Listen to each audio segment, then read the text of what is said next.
Well, we're live from the Buckle Up for Life Wyoming studios. Just got to grab my notes real quick, and then we'll get you ready for Casper Jackson coming up at 1 p.m. So in just about 10 minutes, we're going to get rocking and rolling between the Oilers and the Giants. It's going to be a good game. Our second of what will be 4 conference matchups today at the state tournament, and our second of 2 elimination games as well. Pits a couple of good teams against each other that had a couple of tough losses yesterday. Let's kind of roll the tape now. Casper and Jackson both coming off of one run losses yesterday, as the Casper team lost to Gillette 5-4, and Jackson lost to Laramie in a walk-off 5-4. We're going to tell you a little bit more about it when we come back from the break, right here on the Buckle Up for Life Wyoming studios.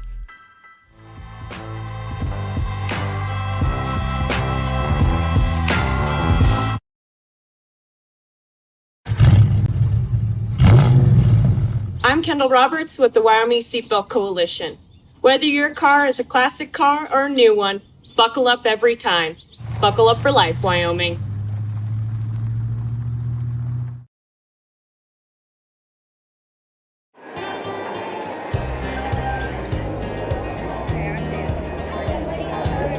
I buckle up because there's been too many fatalities around our house where somebody would have survived if they'd been wearing their seatbelt. I definitely wear my seatbelt to keep him safe. I wear it just for safety. I buckle up because my mom makes me. I buckle up to set a good example for my kids and to make sure they stay safe. Getting home safe to my family. I buckle up because it keeps me safe. Go Pokes, buckle up! Buckle up for life, Wyoming.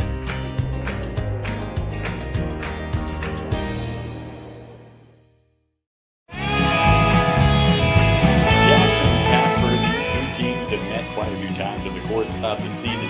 Casper led the season series 5-0, won on May 30th, 15-0, and then won a couple doubleheaders in conference play on June 29th and July 7th as well. Let's now roll the video for Casper Jackson, because these two teams, like we said, they know each other pretty well.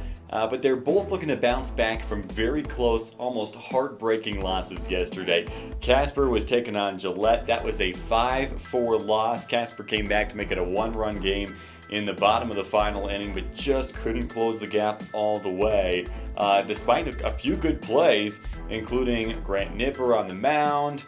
And so this Casper team, how will they respond? That will be the big question after that tough loss to Gillette in what was a very close back and forth game. As far as Jackson is concerned, well, they're in a similar spot, although they were the away team yesterday and lost by 1 run. That was in walk-off fashion, as Laramie got the 5-4 victory over them, and Jackson saw a 4-1 lead slip away. Parker Bludgy had a great game, though, 3-for-4 with an RBI and a run scored. As far as Casper is concerned, by the way, everybody stayed under 60 pitches yesterday, so they will all be available later on this week if Casper is able to advance, and that would mean having to get a win over this Jackson team. So it's going to be very interesting to see how everything plays out, and I think this is a big question mark out of the 2 elimination games today, because really it's a question of which team can respond better after an emotional, hard-fought, likely exhausting, and very close game and loss for both these teams yesterday. So with that being said, let's pull up the bracket. We'll actually start on the winner's side. Take a look at what's going to go on later on today and what happened yesterday. Sheridan beat Evanston. Cheyenne took care of Rock Springs. And then, of course, those 2 close games, Gillette beating Casper, Laramie beating Jackson, both by scores of 5-4. So afternoon games today, Sheridan Cheyenne at 4, Gillette Laramie at 7 p.m. Switch it over now to the losers side of the bracket. This is what we're working with right now. Evanston already beat Rock Springs, so they will wait for the winner of that Gillette Laramie game. Or the loser, I should say, of the Gillette Laramie game. And then Casper Jackson, that is the game that's coming up in about 10 minutes. Winner moves on. Loser will have their season come to a close. Can we go now to the single A losers bracket? That will show all the games for today. Wheatland and Cody, Level and Cheyenne. That Level Cheyenne matchup will be game 1. That one gets started in just a few minutes as well. And then Wheatland, Cody, they go at 4. The Cody Cubs with that comeback victory. I believe it was 5-5 going into the 7th inning yesterday in that late game between Cody and Cheyenne. And both teams scored 3 runs. Then in extra innings, the Cody Cubs got that run in the bottom of the 8th to walk it off. And so they are the only undefeated team remaining in the semifinals in the single A tournament. But we're talking double A baseball. We'll have all these games live for you throughout the day. And I'm looking forward to this next one. Again, big question mark. How will these teams respond? Casper and Jackson, after a couple of close, tough losses yesterday. Only one of these teams can advance, and they're both very talented teams as well.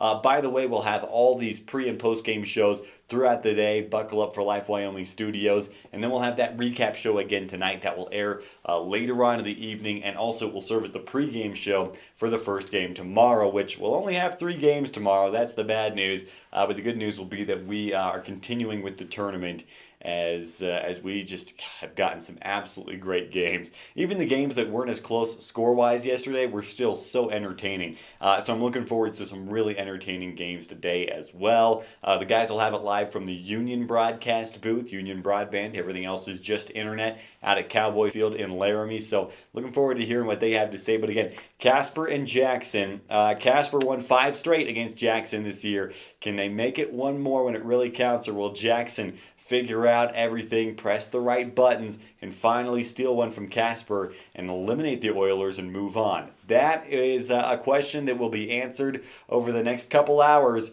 as we go through this elimination game. It starts at 1 p.m., and Elin Olive and company will have the call. Hey, thanks so much for tuning in. We're going to talk to you guys after the game, right back here in the Buckle Up for Life Wyoming studios.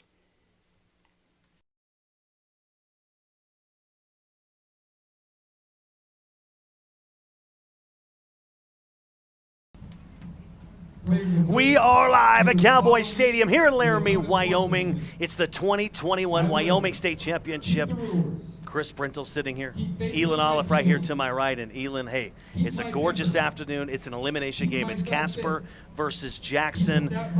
You know what? It was mentioned during the pregame show. Jackson 0-5 against Casper. They've been outscored 61-18. So what's the mindset of a Jackson team coming into this one? Well, the mindset of a Jackson team coming into this one is that they looked very, very good going into this game. Losing walk-off action to Laramie, but it's going to be a good one. We're going to take a break. We'll be right back with the 2021 Double-A State Tournament live from Cowboy Stadium in Laramie on mylocalradio.com.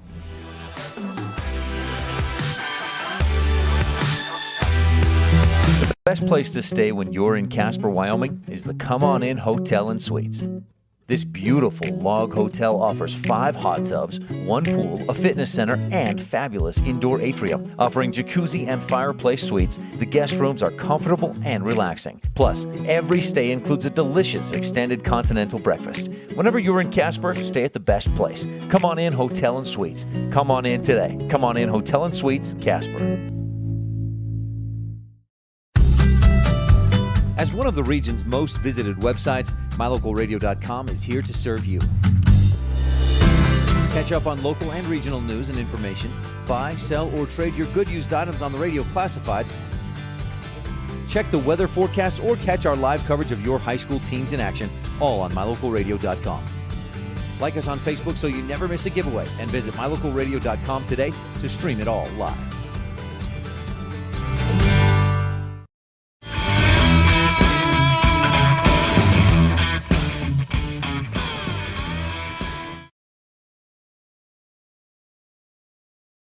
Spangled banner yet sway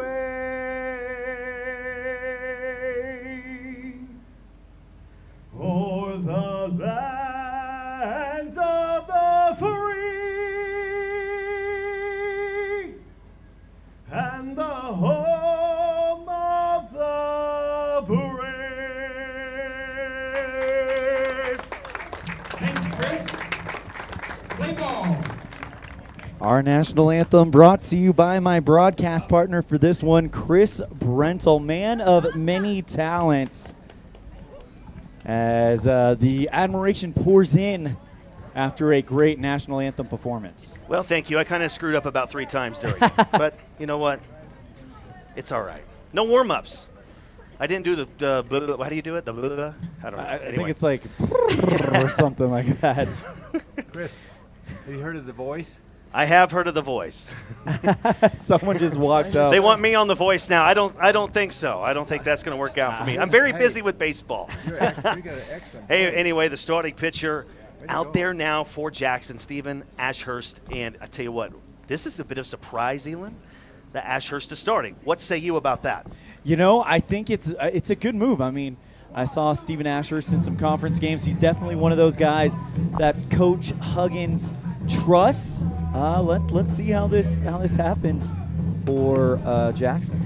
Well, Ashurst comes in. He has a 4-3 record, 4.47 ERA, 51 2/3 innings pitched. He has allowed 75 hits, 39 strikeouts, 31 walks. Again, that ratio, not exactly where you want it. And just like Falk yesterday, to me, the key for Ashurst, he's got to keep those walks down. Only 38-31 ratio. Yeah, you know what? It's very similar opportunity. A big game here in game number 6 of the state tournament, and I think if you're Jackson, I think you roll the dice every time you're playing in this tournament because you know you're playing some teams that, let's be honest, are favored to be in that state championship picture in Laramie and now Casper. So I just want to say this, Jackson, a stat I'm sure they know about. Against ranked opponents this year in Wyoming, they're 0-10. How big would it be if their first win was to eliminate Casper, the 1 seed from the West, and to move on? And you know that's what they're thinking about. Now, if you're looking at the pitching matchup today, good dude on the hill for the Oilers in this game. Getting the start, Beckham Stowe. And Stowe has had a very good season. So we have a good pitching matchup. We have an elimination game. We have sunny skies. And we have the state tournament. Want to remind you right now, it is very important. The Wyoming CPL Coalition reminds you to buckle up for life, Wyoming. Every ride, every time. And folks, it is extremely important for you to do so. We'll talk about that extensively through this broadcast. Here we go. Ashurst is ready. He's taking on Braden Barr to lead things off. The first pitch misses in, ball 1. First pitch 102. Game time temperature 86 degrees. Ashurst's a lefty. Second pitch misses high and outside. 2 balls, no strikes. The count to Braden Barr. Barr, a right-handed batter. He takes that pitch away, and it's 3-0 to Barr. Braden Barr, 2 for 5, 2 ribbies in the postseason. During the regular year, he hit .367, 2 homers, 47 driven in. The 3-0, and he takes that one all the way, thigh high and down the middle. Ashurst ready. The 3-1. Waves and misses, and Elin, important for Ashurst there to come back in the count. He was down 3-0, now it's full. Yeah, and we've seen it so many times. Those full counts really can change in at bat, especially if he makes one pitch. That's a line shot to center. Fisher drops, steps to his right, and it's going to go over his head, roll across the warning track at the bottom of the green fence. And Barr is speedy with those long strides. He is into third with a stand-up triple to lead off this ball game. And that's exactly the start you want if you're Casper. You need to set a tone early and try to put some runs up early. We saw them not do that against Gillette. They had to come back off the back foot from behind, and you kind of got the feeling they were playing from behind the rest of the way. If you can get out to an early lead and establish some real early momentum, that's just going to help you out. So now Jackson in a bit of trouble here. Already a runner at third. They decided to bring their corner infielders in currently. The middle infielders regular depth, as you can see. Well, you got the 2 and 3 dudes for this Casper lineup. A man they can hit. Morgan Pickett hit .486 in the regular season, 51 driven in, 1 out of 4 with a single and a walk last night in the loss to Gillette. Strike thrown there by Ashurst. Oilers threatening early in this game. Barr over at third. Probably one of the most dangerous hitters in the state, Cole Douglas, standing on deck. That's a slow roller. That's going to be close. He's going to go home, not in time. Sliding across his bar, and the Oilers have a 1-0 lead. Interesting move to decide to just go ahead and throw it at the plate and get that out instead of trading the out for the run. Now you're no closer to getting out. And you just talked about him, Cole Douglas, with that beard and that curly hair. He's going to dig in. He was 0 for 4, 4 strikeouts against Gillette last night. Remember, he had .482, 6 homers, 66 driven in the regular year. That's why I think he's probably the most dangerous hitter in the state right now. There goes Pickett, and the throw way late as the ball was in the dirt. Pickett in there standing. And you can tell Casper's going to be aggressive. They're going to test the arm of Aiden Grayland behind the dish. And why not? This is a very young Giants team. 14 out of 17 players, sophomores. Future's bright for Jackson. This is a team that's only 2 years removed from a state championship berth. So this is a team that knows what it takes to win these big games. Really, really young team, and it's exciting to see what they'll do in the future. But right now, focusing on what's happening in front of us. The 2-0 to Douglas. That's a strike down the middle. Now Douglas with a check swing, that looked like a pitch he could really drive. He was 0 for 4 yesterday. He changed his batting gloves all 4 times going up. He's a superstitious cat. You know, I think this at-bat is very important for Cole. You don't want to start the state tournament 0 for 5. Lazy fly ball to right, Grayland over. Backpedals a couple of steps, and he makes the catch. And now tagging and moving into third base easily is Morgan Pickett. And the Oilers have a 1-0 lead. Pickett over at third now. And he's there with one down, and Wilcox's goal is right there in front of him. Either a ground ball to the right would do it. A medium to deep fly ball would do it as well. Yeah, and for Cole Douglas, that's not a bad start. I mean, yeah, you don't get on base, but it's a productive at-bat. It moves the runner and a chance for you to double up the lead right now. It's early, but you got to set a tone early in this one. First pitch misses high and away to Caden Wilcox, and the count is 1-0. Wilcox in the regular year, again, great numbers, 372, 2 homers, 50 driven. This Casper offense has not been under 9.2 runs per game at any point in this year. Right now they're averaging close to 10 at 9.7. They are really good up and down this lineup, especially the top 5. The 1-0. That's going to do it. That's down the right field line no matter what. If Grayland gets to it, which he's right by the chalk, he straddles the chalk. He makes the catch. Tagging is Pickett. He'll cross home plate and score. And the Oilers have a 2-0 lead here in the top of the first. 2 down, but now you get 2 runs to show for that. And now that decision that that Ashurst made to throw the ball home on that play instead of get the easy out at first, you'd be out of the inning right now and it'd only be a 1-0 game. Instead, 2-0 lead for Jackson. Wilcox, a sacrifice fly, now 1 out of 3 with a sac fly and a double at the state tournament after that one. 2 outs, base is empty. The first pitch is a fastball for a strike to Samson Wagner. Just goes to show how every at-bat, every play matters in this state tournament. Wagner 1 for 4, a double against Gillette last night. He gets under this one. Shallow left center, trying to find a spot out there. They all converge, and it's going to drop in between Fisher, Wright, and Bledgy. And that is an excuse me bloop single by Samson Wagner, and the Oilers not done here in the first. That brings up Grant Nipper. Nipper 1 out of 4 with the double in last night's game. Also reached twice. In the regular year, he hit .322 with a homer and 57 runs batted in.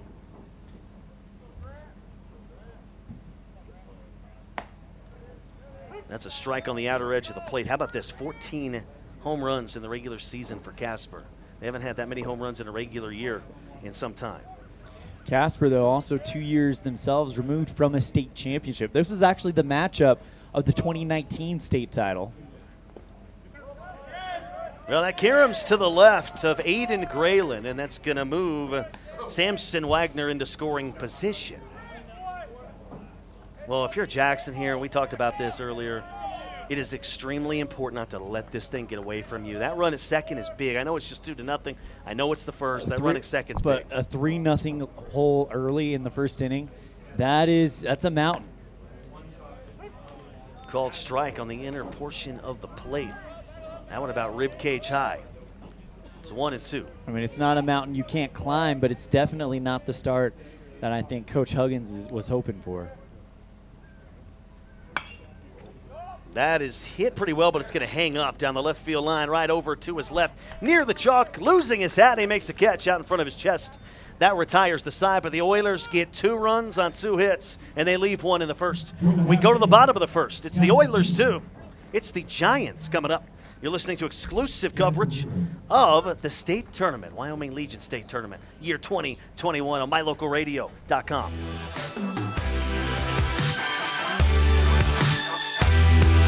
The best place to stay when you're in Casper, Wyoming is the Come On In Hotel and Suites. This beautiful log hotel offers 5 hot tubs, 1 pool, a fitness center, and fabulous indoor atrium. Offering jacuzzi and fireplace suites, the guest rooms are comfortable and relaxing. Plus, every stay includes a delicious extended continental breakfast. Whenever you're in Casper, stay at the best place. Come On In Hotel and Suites. Come on in today. Come On In Hotel and Suites, Casper. As one of the region's most visited websites, mylocalradio.com is here to serve you. Catch up on local and regional news and information. Buy, sell, or trade your good used items on the radio classifieds. Check the weather forecast or catch our live coverage of your high school teams in action, all on mylocalradio.com. Like us on Facebook so you never miss a giveaway, and visit mylocalradio.com today to stream it all live.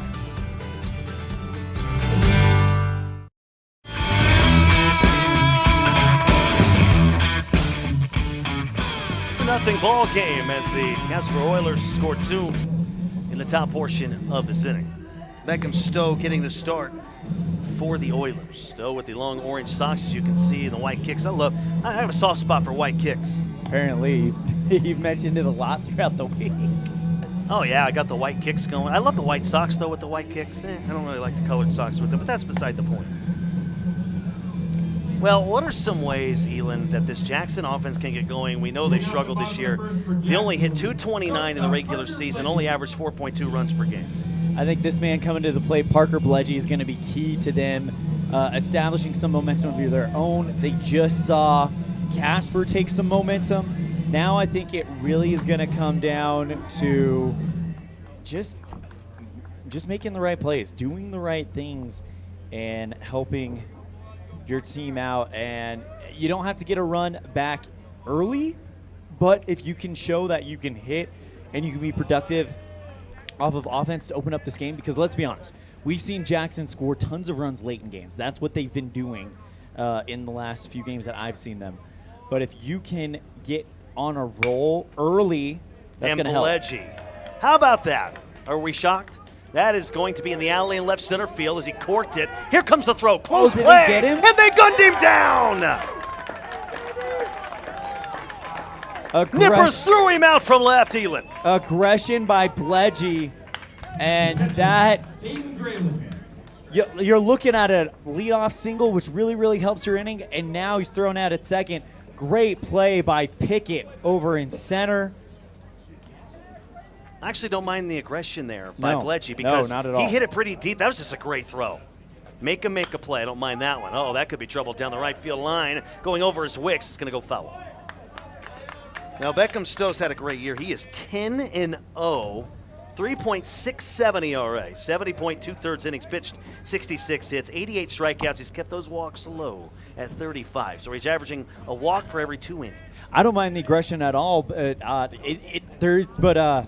man, any other play, that's probably a double. But wow, what a throw by Pickett from center. Now we have a hit batter, and all of a sudden, the Giants have a man aboard with one away. And to your point that I do disagree with, if he's hold to a single, all of a sudden you got 2 on now. So Jackson 1 on 1 out. Beckham Stowe, what a year he has had. Feet are staggered here. He's going to work. That one misses, and Karam's off of the knee of Douglas, and that is going to allow Grayland to move into scoring position at second base. That is big because Jack's giving up 2 in that opening inning. Now you're really looking at drawing level. Really, we talked about it. They don't need to get it all back here because we know this team can score late. What they need is a good start on offense, even if they don't bring anyone in, just having runners on and establishing a offensive rhythm, that's going to help them. But if you can get that runner in over on second, then you're off and running. All of a sudden, a single here could cut this Casper lead in half. And Fisher waves and misses at a pitch that tailed in on him. Well, Matt Fisher, the sophomore, 1 out of 3 with a bloop RBI single against Laramie last night. In the regular year, he hit .268. Stowe checks the runner at second, and he deals. Good block by Douglas. He's going to try for third. Here comes the throw. Close play, but he got under that tag in time. Great hustle by Grayland. He's a catcher, so he knows how difficult that play is that Douglas is going to have to make. So good risk assessment there from Grayland. I'm going to tell you this. Jackson being extremely aggressive early in this like game. it. Something they weren't early in the Laramie game yesterday. Jason Huggins trying to take risk here. That is a beauty. Not much you can do with that pitch. Outside corner at the knees, tailing away and dying on you. You're pretty much going to ground out. Yeah, Matt Fisher's job just became so much more simple. Even if you lift this thing to a fly out, you're cutting that lead in half. Stowe is ready. The 2-2. He got him. That's a beauty on the outside corner, a four-seamer. 2 outs in the inning. Runner at third for Jackson. Casper has a 2-0 advantage early.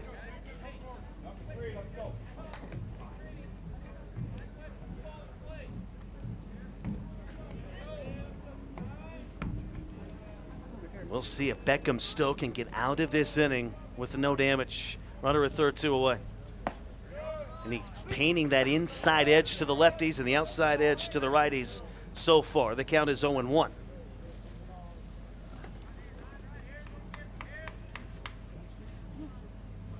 Aiden Grayland over at third. 2 away, 2-0 Oilers early. Bottom of the first. That's it pretty well towards the gap in right center field. Picking on his horse, diagonally to his left. He catches up to it. He reaches up and he makes the catch with his black and brown glove. And that retires the side. Jackson leaves a man at third. We've played an inning. It's the Oilers 2. It's the Giants 0. You're listening to exclusive coverage of the 2021 Wyoming State Legion Baseball Tournament on MyLocalRadio.com.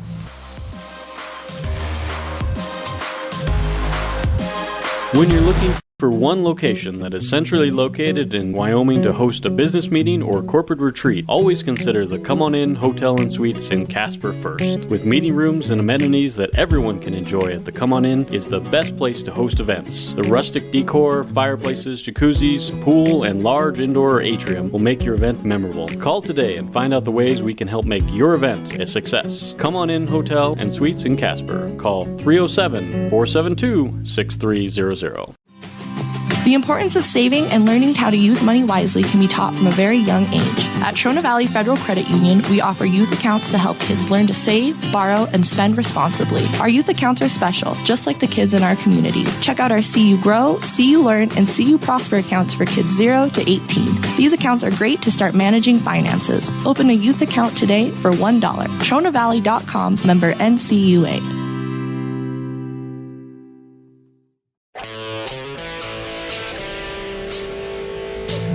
2-0 Oilers have the lead. I need to get better at these cues, Elin.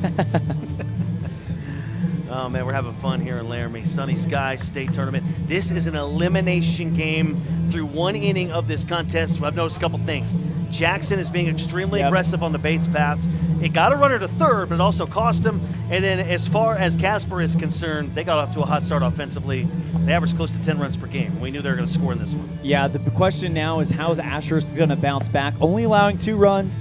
It's not an unclimbable mountain. Now, if they allowed that third runner that was stranded, that would be a little bit more difficult. But 2-0 you can come back from. 3-0, there's just something about if a 3 goes up there and you go down by 3, it just feels so much bigger than 2.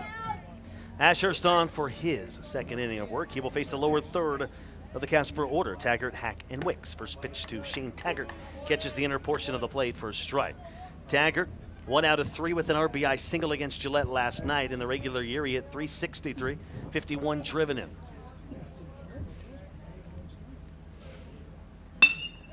Sharply hit ground ball. Van Skyke's got it on the knee. He's going to do an overhand toss over to first, and he got him. Quick out there recorded by Stephen Ashurst, and that is the name of the game for him after allowing 2 runs in that first inning. Yeah, and if you can get these first 2 guys to go down, then you're establishing that you have ownership now of the diamond. And if you can really work things here, you can count on your offense to try to dig it out of that 2-0 hole. Cooper Hack in that number 8 slot for Casper this afternoon. He watches that pitch sail away. It's 1-0. Casper 45-25, had a 5-game win streak, ended last night. They're 8-11 against the East this year. Now, keep that in mind. They're the 1 seed from the West. 8-11 against the East. But they did get a win over Post 6, which a lot of people kind of tagged them as being a big threat to Post 6 because of it. And they got a lot of big wins. They beat Gillette twice. You mentioned the Post 6 win. They put together a great season. But this is the postseason. It's a little different, as Jackson knows. At 2-1 upstairs, chest high. Jackson, usually the benefactor of how different it is. I mean, in the regular season, looking at the regular season stats, looking at the regular season records, you would not have predicted the game that we got last night. But they've looked great. Hack draws a walk, good at bat. That brings up Justin Wicks. I want to point out something.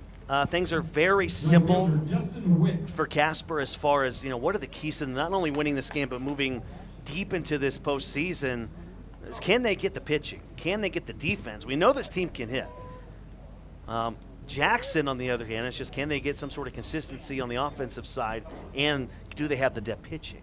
Those are those question marks for these two ball clubs. I think short defensive innings are the key. We saw it last night. They had short defensive innings, and then the bats came along. They extended their offensive innings. I think that is the key. If you can get in and get out quickly, you're giving yourself a shot if you're Jackson.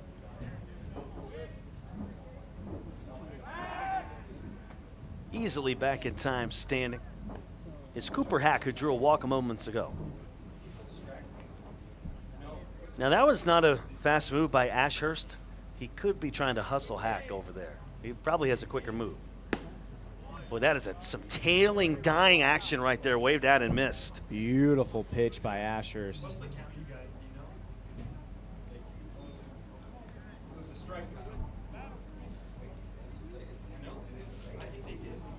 Big lead over at first by Hack. He gets a look from Ashurst. He's going to toss it over. Well, Elin, strategy-wise here, you could test the arm of Graylin. Hack, not great speed, not really slow either, over at first. And if he's a little faster than I think he is, I'm sure a family member will come up and let me know about it. Or somebody in the comments. Keep an eye on those for sure. That one a bit upstairs right there. Good velocity so far by Ashurst in this game. That's one thing I have noticed. The count is now a ball and 2 strikes. It is 2-0. Oilers have the lead. 1 away. We're in the 2nd inning. That's a ground ball. Oh, this is big. It's too slow for 2. Oh, and a wide throw. It's going to go all the way to the side rail. It hits the tarp. And both runners advance 90 feet because of it.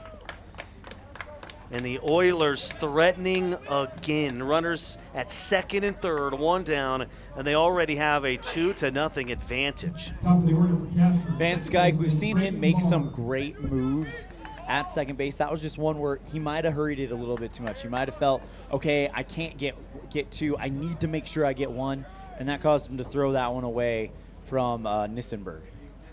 Braden Barr got everything going his first time up with a stand-up triple, then he scored. First pitch to Braden. Fastball 2 up and 2 away. Hack at 3rd, Wicks at 2nd for the Oilers. A golden opportunity here for Casper as they try to punch Jackson in the mouth.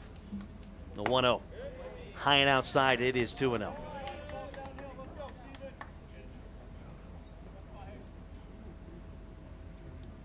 Each runner, you see them taking their respective leads at 2nd and 3rd.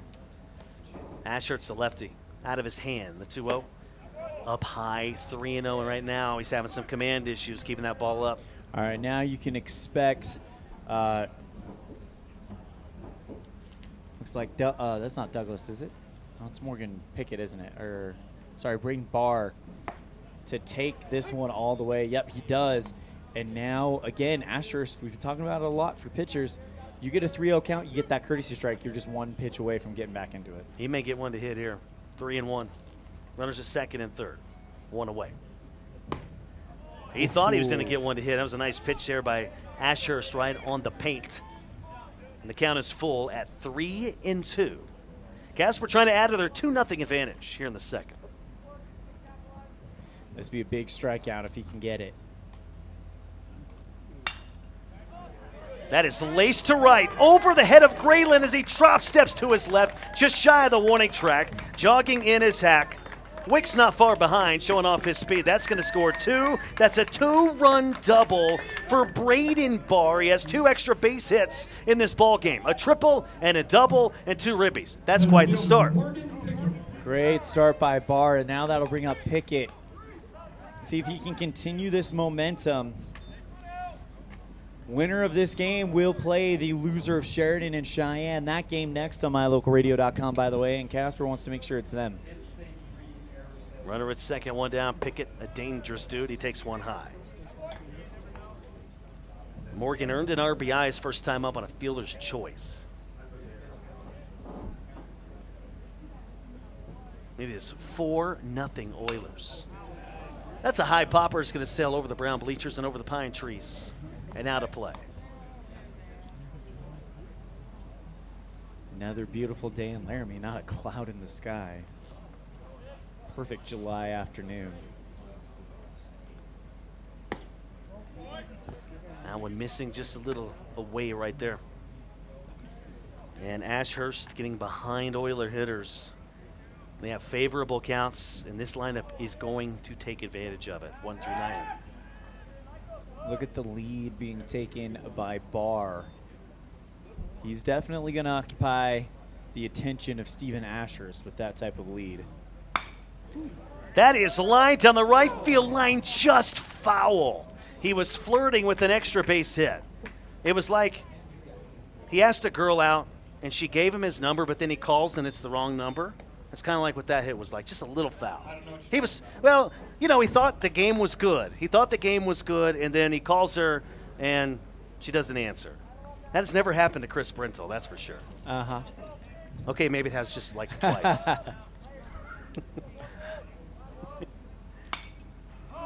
That is hit a mile high, shallow center. Bledgy backpedaling, Fisher coming on, Bledgy calls for it and makes the grab.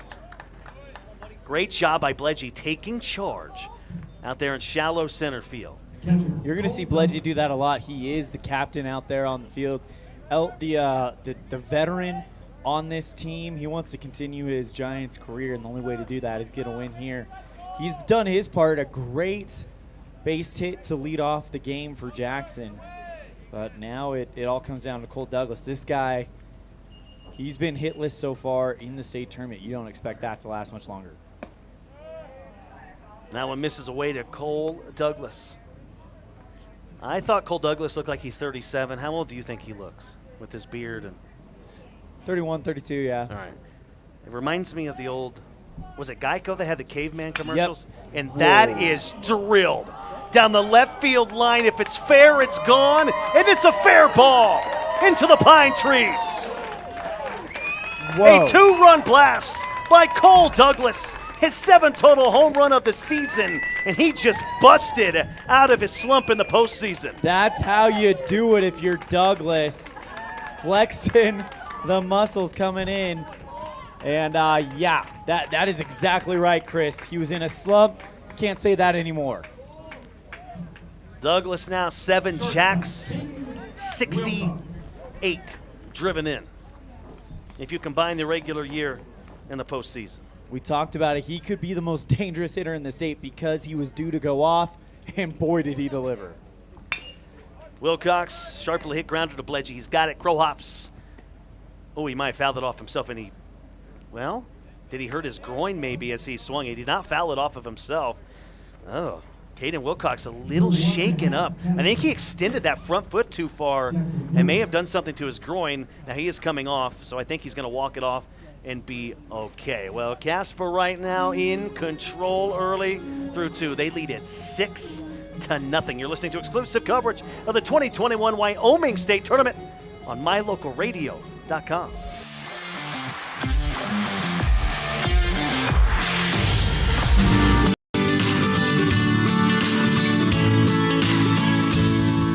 America keeps moving, and Auto Farm Chevrolet is here to help you keep rolling. Whether you need a brand new vehicle or service on one you already own, Auto Farm Chevrolet is here to lend a helping hand.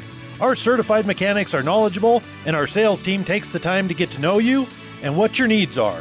Stop in today, Auto Farm Chevrolet, 624 Front Street, Evanston. Evanston's community-driven dealer.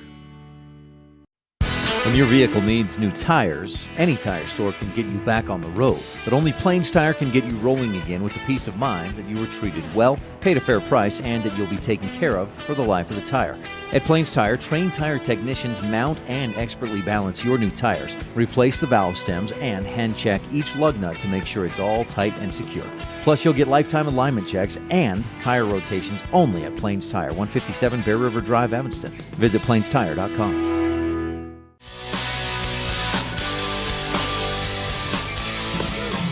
6-0 ball game. Oilers in control of Jackson here in this elimination contest. How about Cole Douglas moments ago? He corked one. We're thinking anywhere from 370 to 380 on that jack. So the official numbers down the line, we were given not the signed numbers, but some official unscientific numbers. 366 down the left field line, and with it where it bounced, that could be around a 370 shot.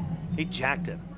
That's the 15th team home run for the Oilers this year. They've had 5 different dudes on their lineup homer this year. All right, Jackson's got to respond now. I mean, and that is an understand. They are desperate right now. It is desperation time. You need at least, I think you need at least 2 across in this inning to give yourself to stay in it. Everything on the line in this one. The loser is done. Casper came out. We knew they were going to have a mentality where they were upset. We knew they were going to have a chip on their shoulder, and they have come out swinging. They lead it 6-0, only in the bottom of the 2nd inning. And it makes you wonder up 6 with Beckham Stowe, who's 10-0, 3.67 ERA. What is his pitch count for Casper? That is very interesting right now, especially with the way this game has started. I would surmise he definitely doesn't go over 80. Now the 1-2. That is a beauty right there, and that's going to help the cause. And looking at that pitch on the instant replay, just fooled him. Great pitch by Beckham Stowe. Beckham, they might try to keep him under 30 for this one if they can. You never know, up 6.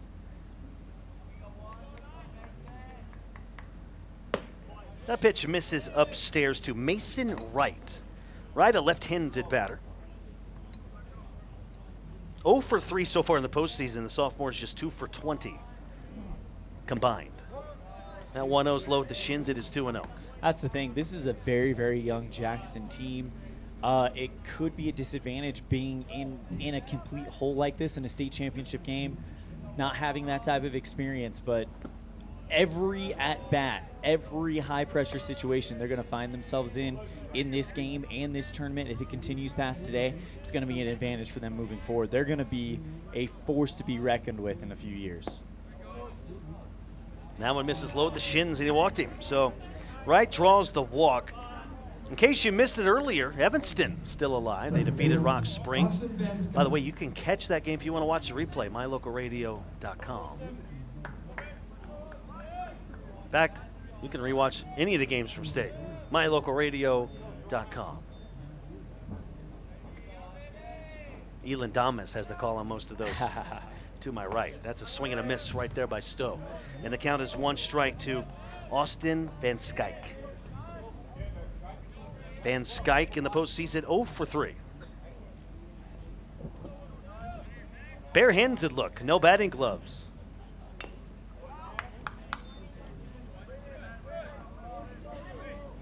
Two strikes to Van Skyke. Runner over at first. 1 away. It is 6-0 Oilers. They have come out swinging. Figuratively and literally. Swing and a miss. He got him again. That one had some tailing action as well as some dive to it. Another strikeout for Stowe. That is his 3rd. Brings up Aaron Huggins. Aaron, a sophomore, hit 171 in the regular season and limited time with 18 runs batted in. Ooh, strike called right there on the paint. Beautiful Generous location. call there. That was a beautiful location. I think you got to give credit to Douglas behind the dish for presenting that as well as he did. Great point. 0-2. It's 1-1.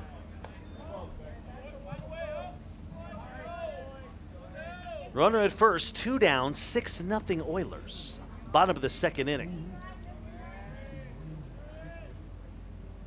Stowe is ready near his midsection. Waves and misses right there for Huggins, and Stowe once again ahead in the count, 1-2. Taking his lead over at first base is Mason Wright. It's a medium-sized lead, as you can see. A stretch, and the 1-2. Line Nice. shot, base hit right field. That's what you got to do if you're Jackson. Keep building something. See if you can get something across and continue putting the bat on the ball and give yourself a chance. You're down 6. You're in the bottom of the second. You're going to have the final at bat, but you've got to start chipping away now. Well, the Wyoming Seatbelt Coalition reminds you to buckle up for life, Wyoming. Every ride, every time. And people, I tell you what, sometimes you get in an accident 50 miles an hour. How many times have we heard of that? Everybody's fine. Everybody's scratch free. Somebody goes through the windshield because they were the ones not buckled up. Buckle up. There's a strike call in the outer portion of the plate. That was a beautiful pitch by Stowe. Just puts it just out of reach where Right at second, Huggins at first. Graylin didn't want anything to do with it. And a swing and a miss out of dirt. So Stowe's got everything working for him right now.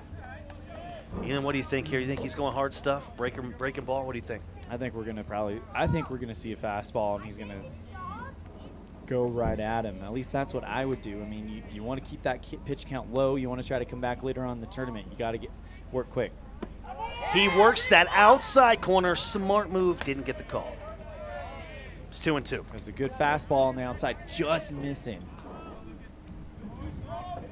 1 ball, 2 strikes. As now we'll see what the right fielder Graylin can do. 1-2 the count. The 1-2. He got him swinging. Nasty tailing action. And that ends the threat for the Giants in the second. We go to the third. Oilers in control. They lead at 6-0. You're listening to exclusive coverage of the Legion Wyoming 2021 State Tournament right here on MyLocalRadio.com.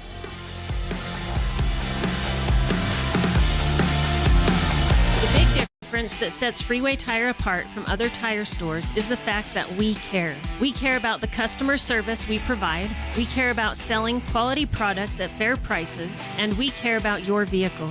So when you're looking for tires or having work done on your vehicle, everything from maintenance to major repairs, make sure you take it to the company that really cares, Freeway Tires, on Bear River Drive in Evanston. Stop in today or schedule an appointment with us online at freewaytires.com. As your local Ricoh, Toshiba, and Sharp dealer, Mountain West Business Solutions represents quality office equipment that lasts.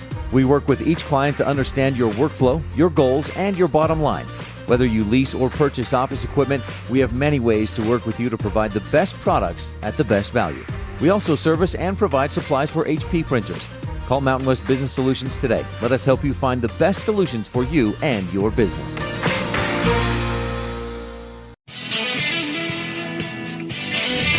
6-0 Jackson as they own this elimination game currently. Heading to the top of the third, Elin Olive alongside Chris Brentel, bringing you the action live from Cowboy Field in Laramie. And Chris, it's gut check time for Jackson. 6-0 lead for the Oilers of Casper. You need a quick defensive inning if you're the Giants. You do, and Jason Huggins, he's the manager. This team is not going to fold, that's for sure. They're going to come out and play hard, and we will see what happens. But you're right, it's gut check time. They got to get out of this quickly, get their offense back on the field. Samson Wagner 1 for 1 with a single last time up. First pitch to Wagner. Outside and away from the right-hander, ball 1.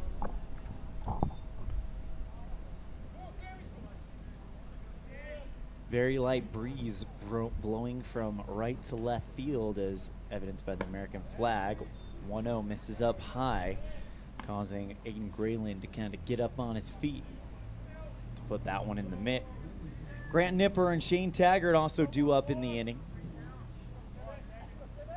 2-0. Outside and low. 3 balls, no strikes. I'd imagine no green light here. Wagner's going to be holding, and it'll give Ashurst a chance to get back into it. And that one right down the middle. Good fastball. 3 balls, 1 strike. Still a batter's count for Wagner. Sampson, of course, 1 for 4 with a double last night. That one popped up foul, and after going down 3-0, Ashurst has got the count full again.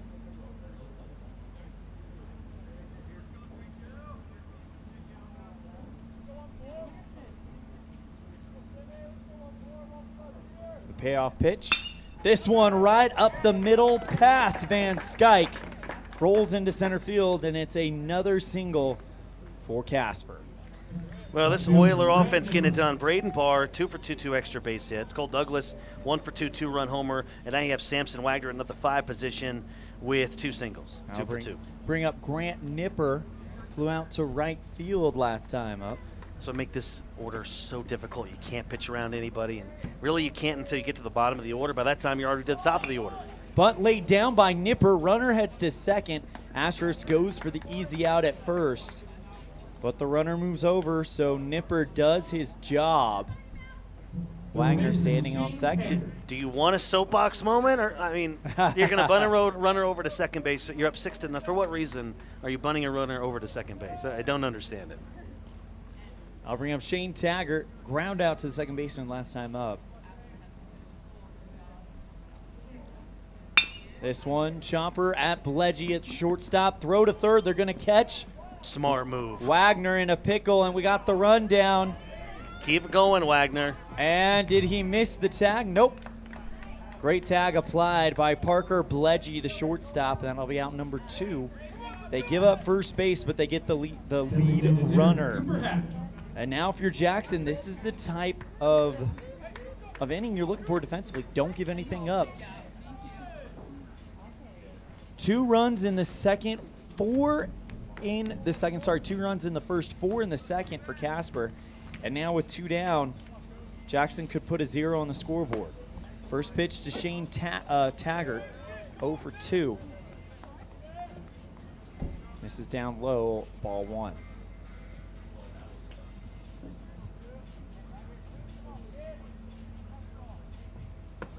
Next one up high, 2 balls, no strikes to Taggart. Cooper Hack, who worked a walk as the designated hitter, stands on deck. Not a big lead over at first. I don't suspect Casper was going to try anything here.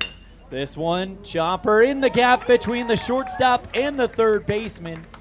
And the runners go station to station. Runners on first and second after the gap-finding ground ball by Cooper Hack. That'll bring up Justin Wicks, the right fielder. Reached on an error first time up.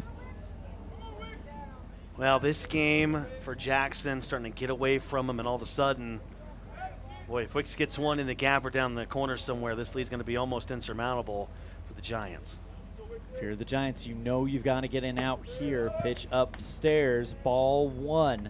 Not to mention the way Braden Barr's swinging it, I would rather face him in the next inning. He's on deck. A stand-up triple and a 2-run RBI double for Barr as the 1-0 misses to Wicks. 2 balls, no strikes. Jackson, they'll have the top 3 up in the batting order. Bledgy, Grayland, and Fisher. 2-0 finds the zone. Wicks thought about offering, but Ashurst just puts it by him. Ashurst right now kind of putting that ball in the outside corner, trying to see where he's going to get the called strike and where he's not. 2-1 misses outside. 3 balls, 1 strike. Hitters count for Justin Wicks. 0 for 1, reached on an error his first time up. And the pitch. Up high, 5-pitch walk, and the bases are loaded. You talked about it. You did not want to face Braden Barr, a triple and a double. He has done damage to this Jackson team and represents the 10th run of the game for Jackson.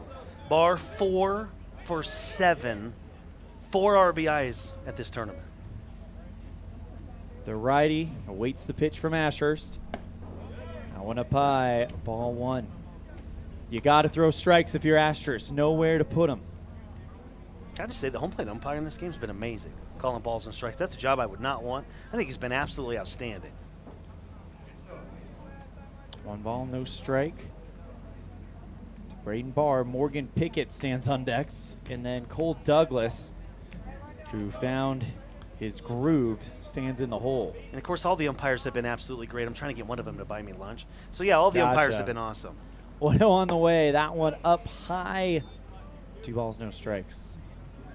We had a chance to talk with TK Stout on 307 Baseball, and it's very interesting to talk with someone who watches the game from a completely different perspective than a lot of people, as the 2-0 finds the lower corner for strike 1.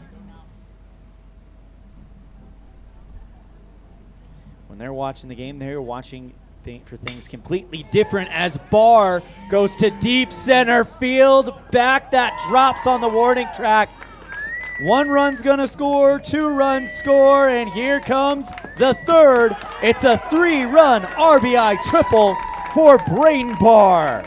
The reaction in the press box, jeez, as he hits that one a ton. All right, 3 more runs for Casper. I'm going to be real with you. I'm going to be really honest with you right now. It's the 3rd inning. I know who the player of the game is. It's Braden Barr. 2 triples, a double, and 5 RBIs in the game. That's pretty good. They're leading 9-0. He's got more than half of their offense. Looks like we're going to have a conversation and a pitching change. We'll tell you who it is when we come back. All Casper in the elimination game. 9-0 on the MyLocalRadio.com scoreboard. We'll be right back with more on the 2021 AA State Tournament, live on MyLocalRadio.com.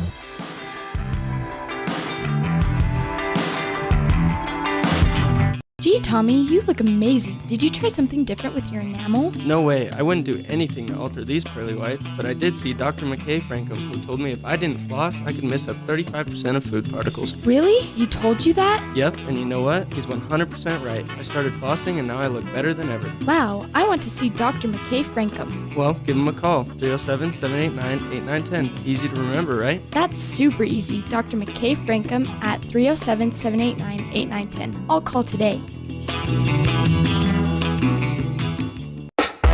Signage is a critical part of your business. It helps customers find your front door.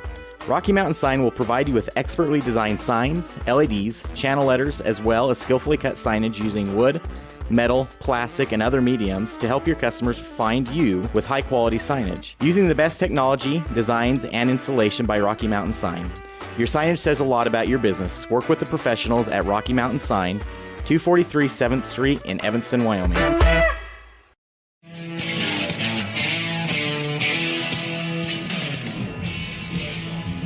Well, top of the 3rd, 2 down and a runner on 3rd after a 3-run RBI triple to dead center field. That dropped on the warning track by the man of the hour, bad man Braden Barr. 3 for 3 on the day, 2 triples and 5 RBIs. By the way, his 1 hit that's not a triple, just a mere 2-run double. Yeah, no biggie. And why was that not a triple, Braden? I mean, why? No excuses, Braden Barr. Should be 3 triples right now. 8 total bases for Braden Barr, as the Casper Oilers, showing why a lot of people tagged them as a challenger to Cheyenne Post 6 in the state championship. And make no mistake, they still are. Yeah. I mean, they're going to be live at this tournament. They can work their way through. You never know what could happen. They're going to face Mason Riot, who is just making his 4th appearance of the year. He's got a 7.35 ERA, 6 2/3 innings pitched. He's allowed 7 earned, 5 hits, 8 total runs, 5 strikeouts, 2 walks. A very small sample size for right here. Things out of hand right now. Yeah, Morgan Pickett with one down comes up. Popped out to the shortstop, last side up, but had an RBI fielder's choice. And if we get to the next man, you want to talk about hitting it a ton, Cole Douglas over the left field fence last time he's up. Let's reset the defense for Jackson. Ashurst in left, Fisher in center. First pitch to Pickett, rides outside, ball one. Lucas Grayland in right, Nissenberg at first, Van Skyke at second, Pledgy at shortstop, and Aaron Huggins at third. 1-0 goes to 2-0. Excuse me, 1-1. I was watching the scoreboard. Me too, I'm just guessing. Well, they corrected it. 1 ball, 1 strike. 2 down, and the pitch to Pickett. Almost got a piece of him. He turned out of the way, left-hander. Takes ball 2. What a year Pickett has had, man. Do we remember what color Holy gloves moly. Cole Douglas was wearing when he hit that homer? He's got blue gloves on now on the on-deck circle. 2-1 to Pickett, outside, 31 count. We need to find that replay. I thought it was white, but maybe it was the blue, because let me yell down there. 3-1 to Pickett. Swing and a miss for strike 2, and Mason Wright coming in, trying to clean up this inning as it's a 9-0 lead, the 10th run. Stands 90 feet away. Go ahead. I knew I should have brought my intern, Mickey, because he could have ran down there. Mickey could have ran down there, talked to Cole, like, hey, Cole, did you wear those gloves last at bat? Full count offering. Outside, runners on the corners for Cole Douglas. His shot was booming, and it was a no-doubter. I thought it might tell foul. It was one of those, if it stays in play, it's gone. We knew it was going out of the park. We knew it was in the pine trees when he hit it. That was for sure. Douglas, before that homer, 0 for 4 in the playoffs, and now 1 for 5, but that one was a resounding one. Runners going for second. Oh, they just called him for a balk? They did. Yes, that's going to score a run. And that scores the 10th run. A balk on Mason Wright, and it's 10-0 Casper. Casper out for blood today. This team has started early. They have scored often. This is a mad baseball team. You've seen it from the first pitch. The pitch inside, ball 1. I mean, yeah, when you lose an extra inning, round 1 game, you feel like you got something to prove, and Casper has come out and proved that. And you wonder if they can keep this momentum going the whole tournament. I've mentioned many times, after you lose that first day, it is slim to none you're going to come back and win state, but there's always, you know what, first time for everything. That one was fouled off, not a wild pitch, so the runner will have to go back to second. By the way, that runner is Morgan Pickett. Braden Barr came in to score on the balk. 1-1 count to Cole Douglas, and the pitch. Check swing, and they're going to appeal to the umpire. It looks like they're going to say he went. 1 ball, 2 strikes. Good call. He did go around. If you swing it past that plate, you went around. Top of the 3rd. You'd like to say we're just getting started here, but Casper might have other ideas. 1-2 rides in. Ballerina count 2-2.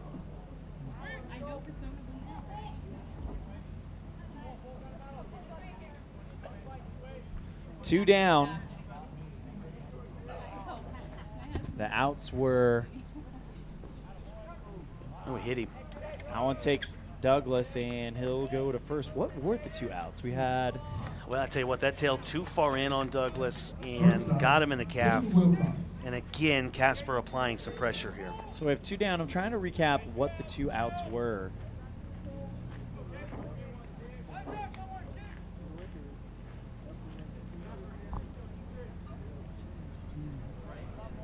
As that'll bring in Samson Wagner, yeah, or Caden Wilcox. Yeah, we had the pickle that got the runner out at third, so that's 1. And Wagner fly ball into right field. Grayland, that's Lucas, camps out under it and makes the grab for out number 3. The bunt moving him to second was the second out, so that is 3 outs, and we are off to to the bottom of the third, 10-0 Casper in the elimination game. We'll be right back after this. This is the 2021 AA State Tournament on mylocalradio.com.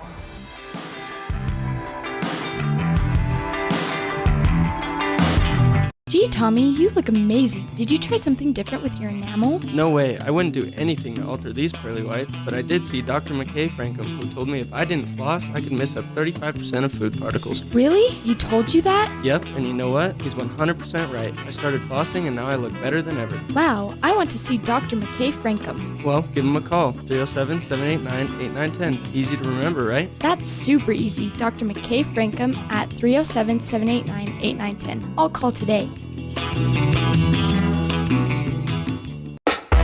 Signage is a critical part of your business. It helps customers find your front door.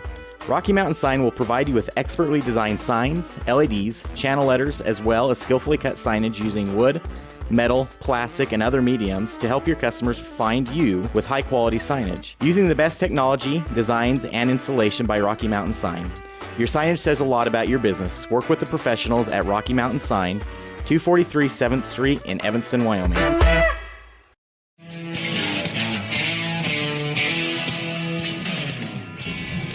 Bottom of the third, Shane Taggart's going to come in for Casper, which we talked about it.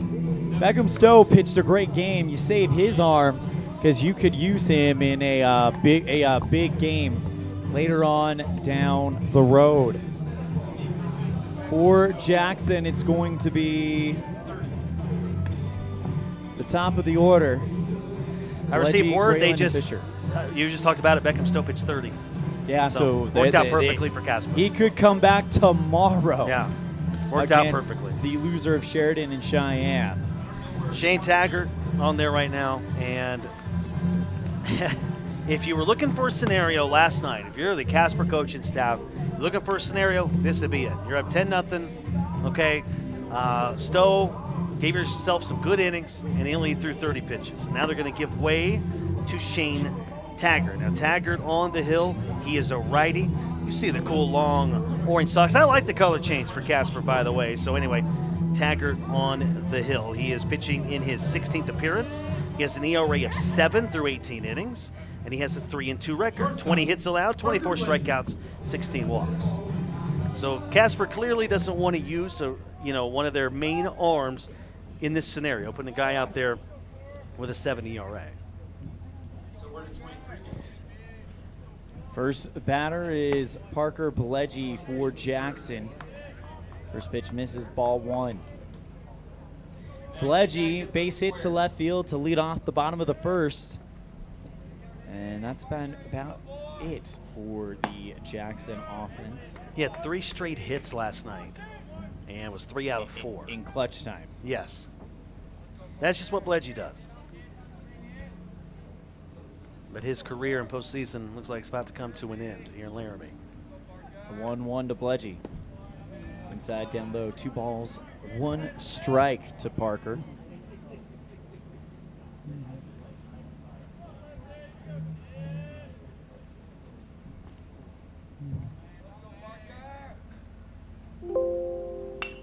And Bledgy, fly ball to foul territory in right field. And it's caught. Hack was all over that one. So 1 down. I'm going to bring up Aiden Graylin, the catcher. Graylin last time up, hit by a pitch. And the delivery, that one up high, ball 1.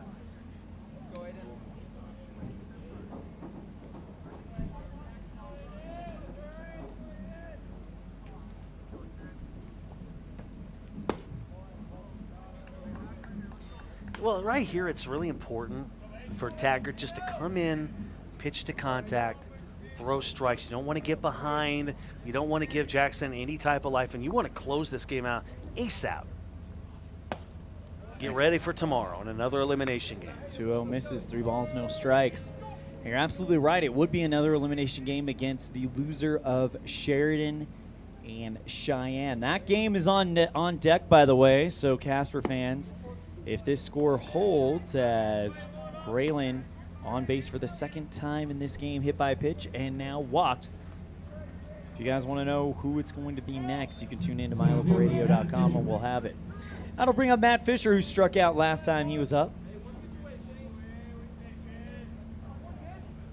We mentioned the offensive woes for this Giant offense, and it's reared its ugly head here in this one. And last night they got a lead, but they only scored 4 runs. This team all year just having trouble mounting and getting base runners.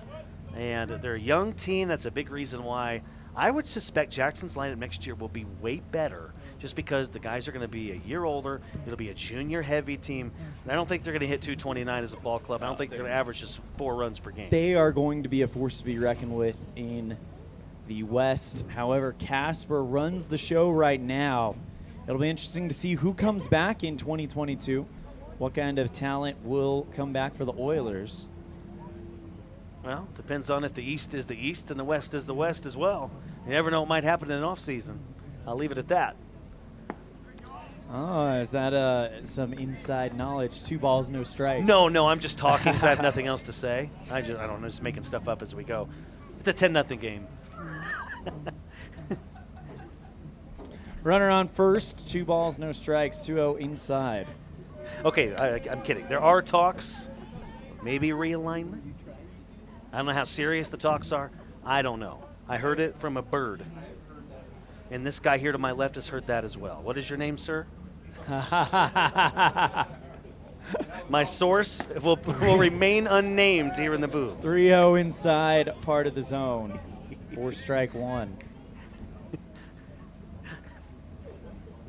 That's what happens in the White House often. Every White House, can't clarify that enough, every single White House, that's what happens. This one lined right at the second baseman. Throw back to first for the double play. What a play by Barr, goes to Hack. And the inning is over. And thank goodness, before I got us all in trouble. 10-0 on the Impact Physical Therapy, on the mylocalradio.com scoreboard. Old habits die hard when you broadcast for the Evanston Outlaws. We're headed to the 4th inning. 10-0 Casper on the 2021 AA State Tournament live on mylocalradio.com.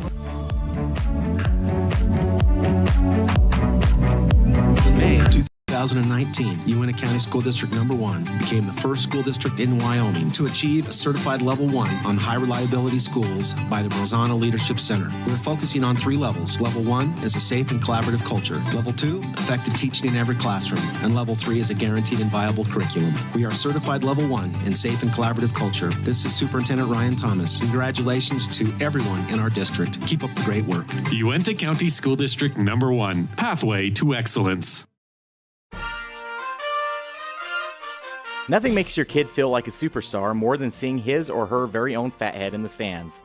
Fathead car decals and yard signs are inexpensive and easy to get at Rocky Mountain Sign in Evanston. Whether it's for the big game or to cheer on the high school band, our children make us proud in so many ways. Show your pride today. Go Red Devils. West Star Printing and Rocky Mountain Sign, 243 7th Street, Evanston.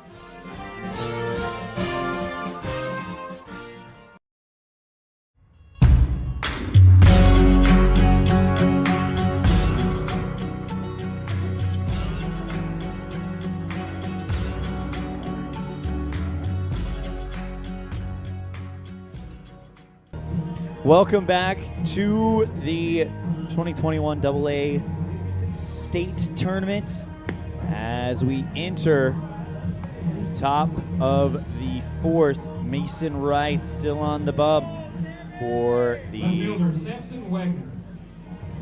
Jackson Giants. 10-0 lead for Casper. And if you are the Oilers, are you thinking about maybe what you could be doing in an inning or so as you have that run rule lead that you need to kind of get out of here a little bit early and rest some arms? It's a mindset right now for Casper. If they're going to come back and win anything here at this state tournament or go make a deep run, this mindset has to stay. I don't care if you're up 10-0 or you're down 5-0. You have to have the mindset to keep that foot on the gas pedal and be merciless. And that's exactly what happens. A hot ball past the third baseman on the third base line, and it's a leadoff single. And he's 3 for 3. How about that? And who was that? That was Samson Wagner. Samson Wagner. show was stolen by Braden Barr, who was 3 for 3, but Wagner having a really good game as well. Wagner balling out, 4 hits in the postseason. He's 4 for 7. Grant Nipper sacrificed bunt last time. We'll see if they have him do that again. You know I love that. Oh, yeah. First pitch, there's the bunt being shown right down the pipe. 4 strike 1 from Mason Wright. Nipper did a sac bunt last night as well. The 0-1 on the way. Outside, 1 ball, 1 strike. So, well, you're talking about a guy, Nipper, who in the regular year hit .322, a homer and 57 driven in. Definitely knows how to handle the bat. As the 1-1 is on the way. This one hit down the third base line, rolls towards the third base coach's box. It'll go down as strike 2.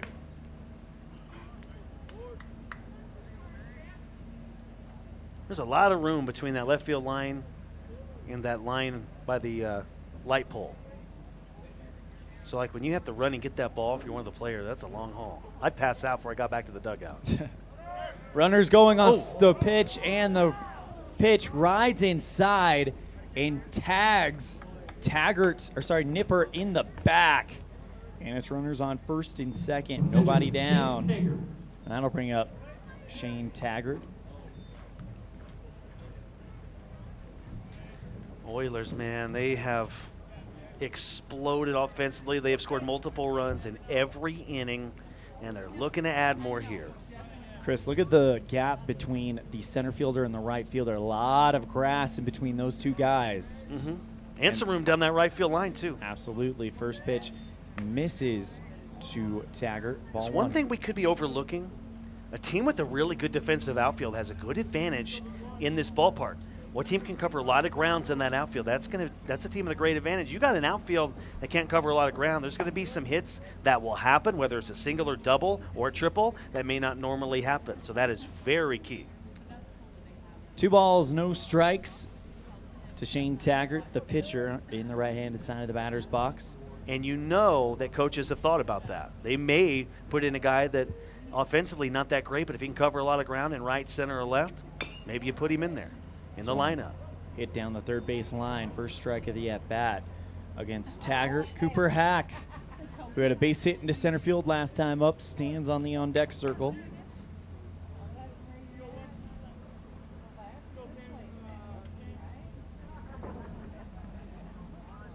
Pretty good crowd on hand for two towns that are quite a drive from Laramie. This one, fly ball, foul over the first base line.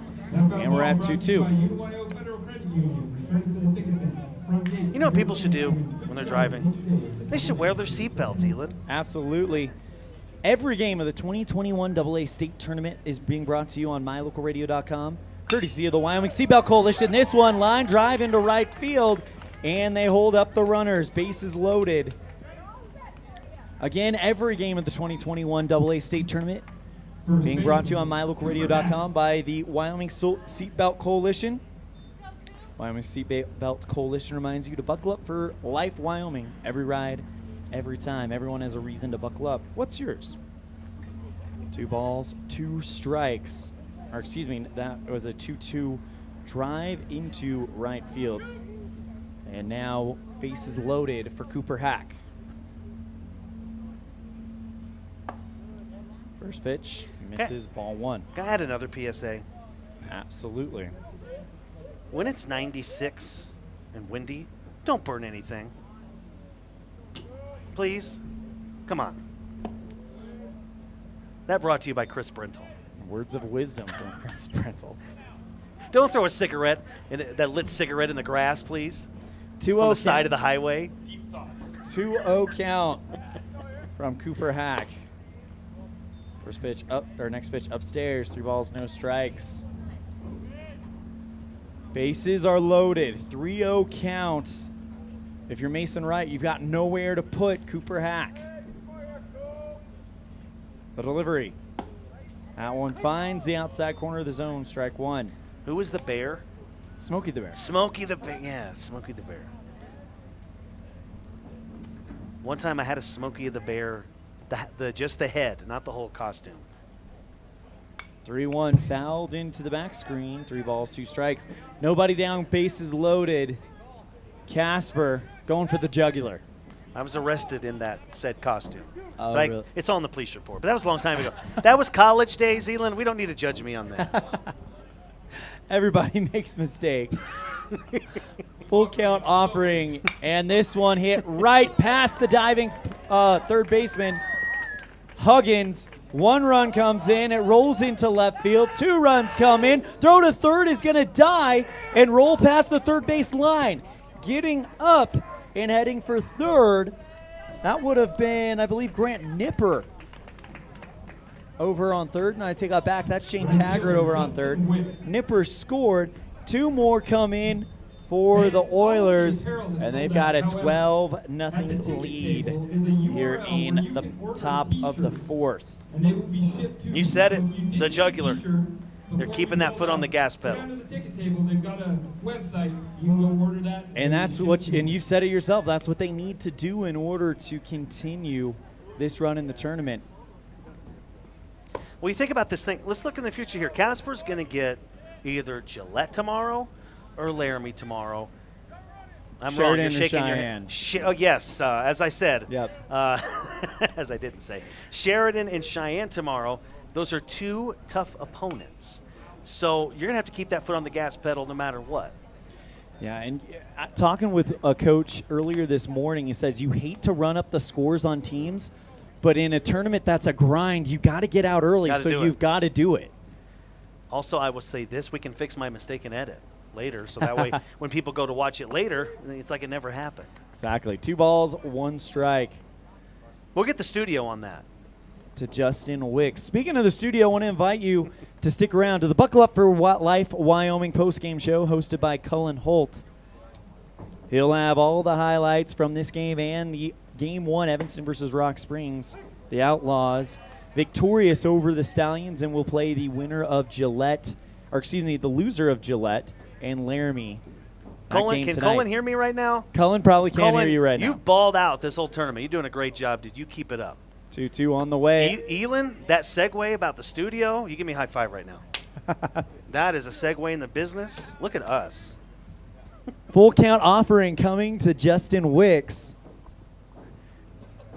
We're like, what's a good TV crew? We're like Elin Off and Chris Brindle. Joe Buck and who's the other guy? John Smoltz. Oh, yeah. Smoltzy.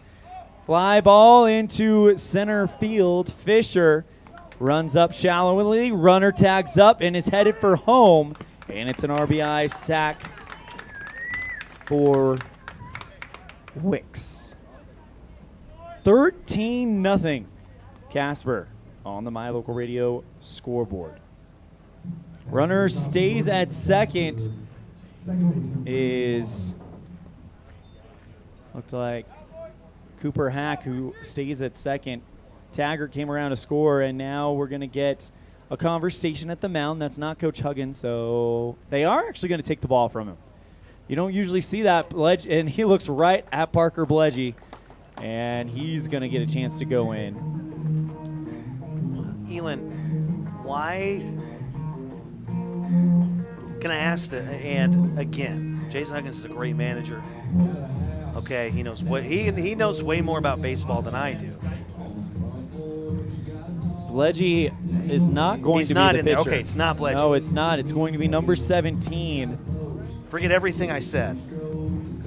That is now pitching for Jackson, 17, Austin Van Skyke. Van Skyke the is sophomore. in this ball. We'll tell you about him when we come back.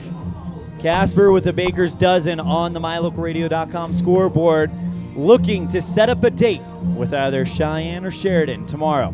This is the 2021 AA State Tournament, live on MyLocalRadio.com.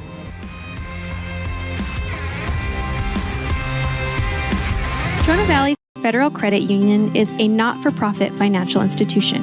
When you become a member, you are an owner of the credit union. We believe in people over profit, and that impacts the way we do business from our overall structure down to the smallest detail. Our philosophy sets us apart, and we're here for you. Earn more with our high-yield checking account, start a savings goal, check out our competitive loans, and much more. Become a member today. We're a caring partner dedicated to your financial success. Member NCUA. This First Bank of Wyoming broadcast of Outlaws Baseball is brought to you in part by Hoover Chiropractic. Dr. Todd Hoover does all the chiropractic work you need, as well as blood work, dietary supplements, a weight loss program, x-rays, and he can help you get rid of migraines and allergies.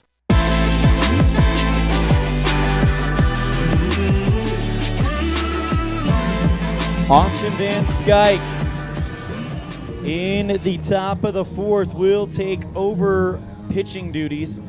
Van Skyke, let's hear the numbers. Chris Brentel. Austin Van Skyke. He is a righty.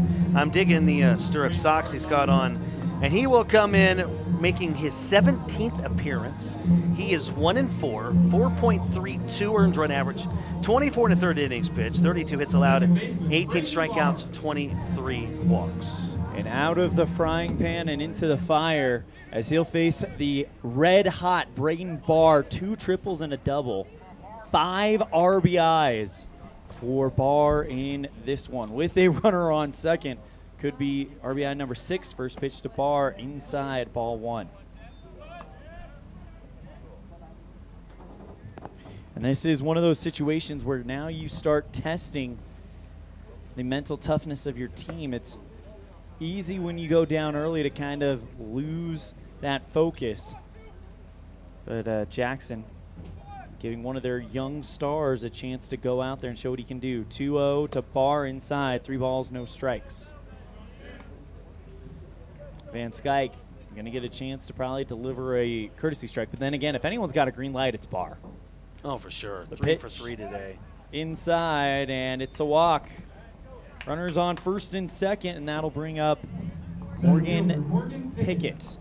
Drew a walk, an RBI on a fielder's choice, and a pop out to shortstop today. Replacing Mason Wright. So he's at second. Casper keeping this thing going offensively. Man, oh man. Let's give you the defense for the Giants. Steven Asher still in left, Matt Fisher in center, Lucas Grayland in right, Nissenberg at first, Bridger Hammond now at second, Bledgy at shortstop, and Huggins at third. Aiden Grayland catching Austin Van Skyke. 1 ball, 1 strike to Morgan Pickett. That one finds the outside corner of the zone for strike 2. Good pitch by the young right-hander, Austin Van Skyke. Pickett, #1 batting average in the whole state coming into state. 1-2 on the way. Outside, 2 balls, 2 strikes. He had 486 in the regular year. Just, you know who at #2, by the way? That'd be Cole Douglas, who's on deck. A powerful 1-2 punch as the 3-2 misses outside, full count. So, Elin, you know what's interesting, because recently in baseball it's changed. Some major league offenses do this, but not most, I would say. Most college offenses do this. They will hit who they consider to be their top hitter at the 2 spot. Used to be you put your top hitter at the 3 spot, and maybe your quick guy that can get on base at the 1 spot, your power guy in the #4 spot. It's kind of changed. Casper going with the new age thing. Pickett, who they claim is probably their best hitter overall in that 2 spot. Cole Douglas, the guy that drives and runs in that 3 spot. What do you think about it? Do you like that 2?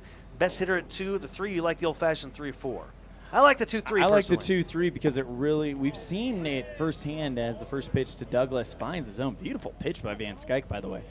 4 strike 1. I like it because, I mean, we've seen it pay dividends. Yeah. In American Legion baseball. The 0-1 to Douglas. Man, what a pitch by Van Skyke. You know, Pickett and Douglas, they're so good. You could almost make an argument. I know this is not kind of mainstream for baseball, but you could almost, that's a nice pitch right there. Strikeout #1 man for Van Skyke, and he does it with the bases loaded, I might add. 2 down. You could almost make an argument that you put one of those dudes at the 1 spot simply because if they hit 1 and 2, they're going to get way more at-bats throughout the season. Just a thought. Caden Wilcox will come in. He flew out to center field last time up. First pitch misses for a ball, I believe. And the delivery. This one, fly ball into left field. That's going to drop over the head of Ashurst. 1 run scores, 2 run scores. Here comes the third. And it's a 3-run RBI double for Caden Wilcox. Well, Wilcox now 4 RBIs in this ball game. He continues to get it done. His other one was due to a sac fly.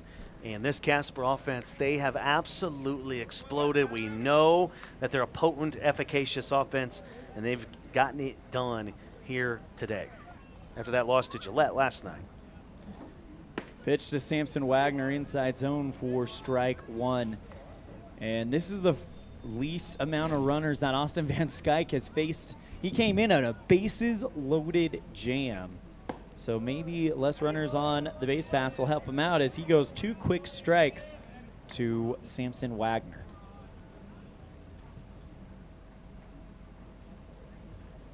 O2 on the way. This one line right at the third baseman. Huggins, it's past him. They wave the runner around. It's an RBI single for Samson Wagner. He's perfect on the day, 4 for 4. 4 singles. Shortstop, Brett Nipper. Can we just call the Casper offense perfect on the day? Because is that a 17th spot that I see on that scoreboard? Absolutely. I'll bring up Grant Nipper, hit by a pitch, but a good pitch by Van Skyke to get out in front. 0-1, 2 down with a runner on first. This one popped up high into left field. Ashurst camps out under it, makes the grab, and the inning is over. Explosive inning for Casper as we go to the bottom of the 4th. Oilers up big on a first bank of one, on the 2021 AA State Tournament live on mylocalradio.com.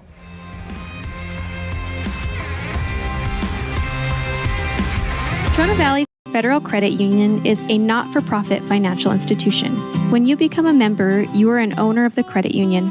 We believe in people over profit, and that impacts the way we do business from our overall structure down to the smallest detail.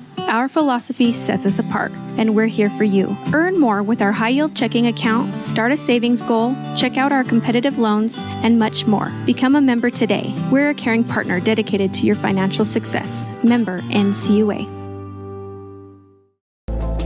This First Bank of Wyoming broadcast of Outlaws Baseball is brought to you in part by Hoover Chiropractic. Dr. Todd Hoover does all the chiropractic work you need, as well as blood work, dietary supplements, a weight loss program, x-rays, and he can help you get rid of migraines and allergies.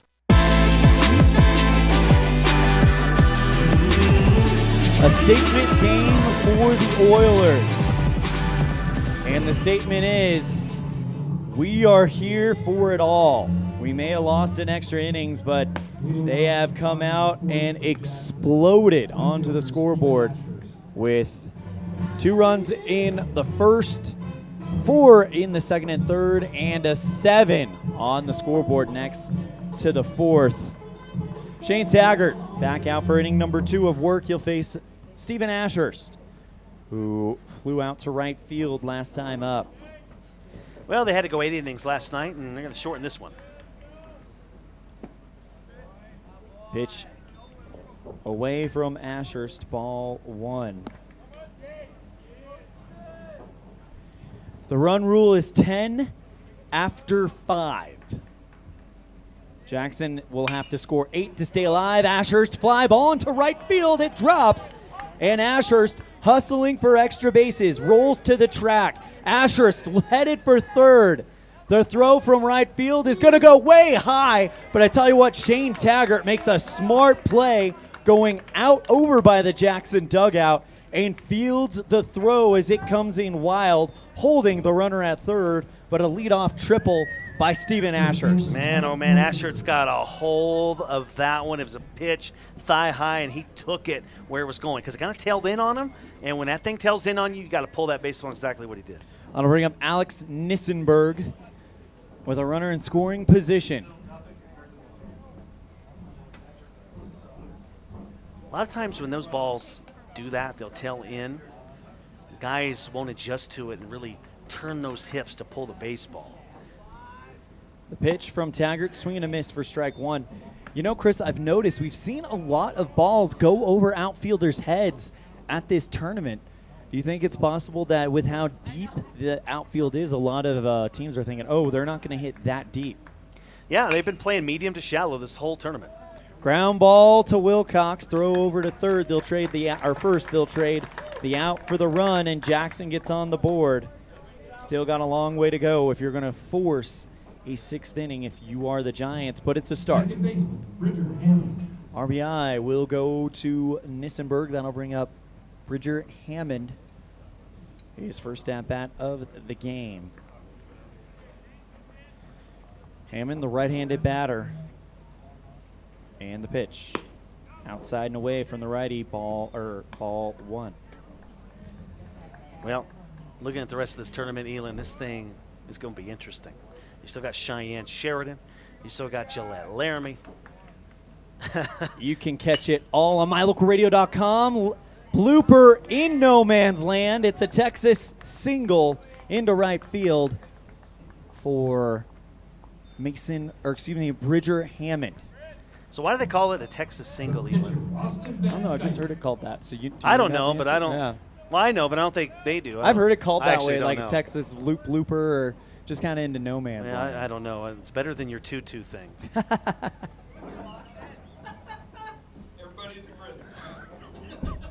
Hey, I've gotten compliments on that one before, sure, so forget you. Yeah. Runner on first, and this one, fly ball into left field. Nipper trying to range over, makes the grab before crossing the third base line. I thought you were going to go with the other word there. Good job, Elin. We could have. Hey, Two down. I think studio could have put a beep in there. I don't know. That was a nice one over there. That was a great grab by Grant Nipper. 2 down. And Aaron Huggins will come in. First pitch misses down low, ball one. We knew Jackson this year was going to have an uphill climb. Such a young, inexperienced ball club. Not giving up, though. Even though the situation does look dire for the Giants. Pitch misses, 2 balls, no strikes.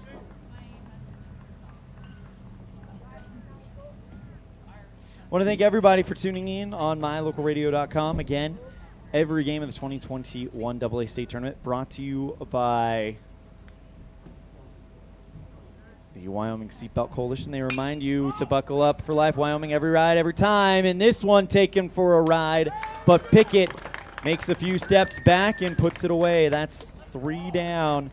Jackson gets 1, but they're still down on the mylocalradio.com scoreboard by 16. We'll have the 5th inning when we come back after this at the 2021 AA State Tournament live on mylocalradio.com.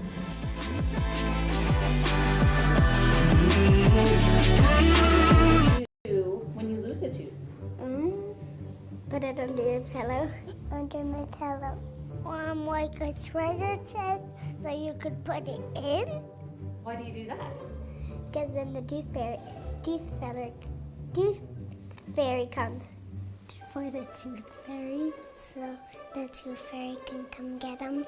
And then what happens? I get money. We may not be the tooth fairy, but we can still take care of your teeth. Bear River Dental in Evanston. The best cement comes from Ellingford Brothers in Evanston. They've been mixing cement for every type of job for generations. Major construction, road and bridge, cement blocks, foundations, sidewalks, curb and gutter, cement steps, septic tanks, and water troughs. No job is too large or too small. Make sure you get the best quality cement available at the best prices. Always get your cement from Ellingford Brothers. Call today. Ellingford Brothers, we know cement. 307-789-1515.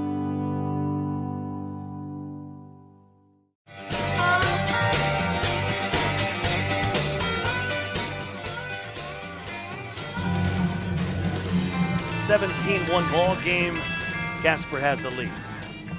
New pitcher in the ball game is Nissenberg for Jackson, and now Huggins is over at first. Van Skyke over at second. Hammond will be the new third baseman for the Giants. Real quick, Giants hung in tough against Laramie last night, but down by a lot here. Real quick, got to give a shout out to Jaden Schneider. He says, "Hey, Elon," in the chat room. He spells it E-L-O-N though. So I like that. That's rather classy, I think. Elon. I guess it would be Elon. I was thinking Ellen. But no, you're right. It would be Elon. It would be Elon. And he corrected it. He says, Elon, sorry. Hey, no problem, Jaden. Thank you so much for watching on mylocalradio.com. And a big thank you to each and every one of you for tuning in to this one. We're going to have Cheyenne Post 6 taking on Sheridan after this. That game scheduled to start at 4 o'clock. This one running a little bit ahead of schedule as we are in the top of the fifth, and Casper looking to be done. Here's a grounder sharply hit to third, and they throw him out. That is a nice play by Bridger Hammond over at third for Jackson. Hammond getting the offense going. If you're Jackson right now, you just want to get out of this inning and get your bats going. You need 6 runs. You have 3 batters for Casper that have had perfect games hitting. Hack 2 for 2, Barr 3 for 3, Wagner 4 for 4. Hack 2 singles, 2 RBIs, and a walk. I thought that came in and hit Hack, but apparently it didn't. Nissenberg ready. That one stayed up. 2 balls, no strikes to Hack. I am digging the long orange socks and the orange kicks look. I think if you're going to, I like same color on the socks, same color on the shoes, man. 2-0. Ground ball past the diving Hammond, a great effort, but it's on into short left field.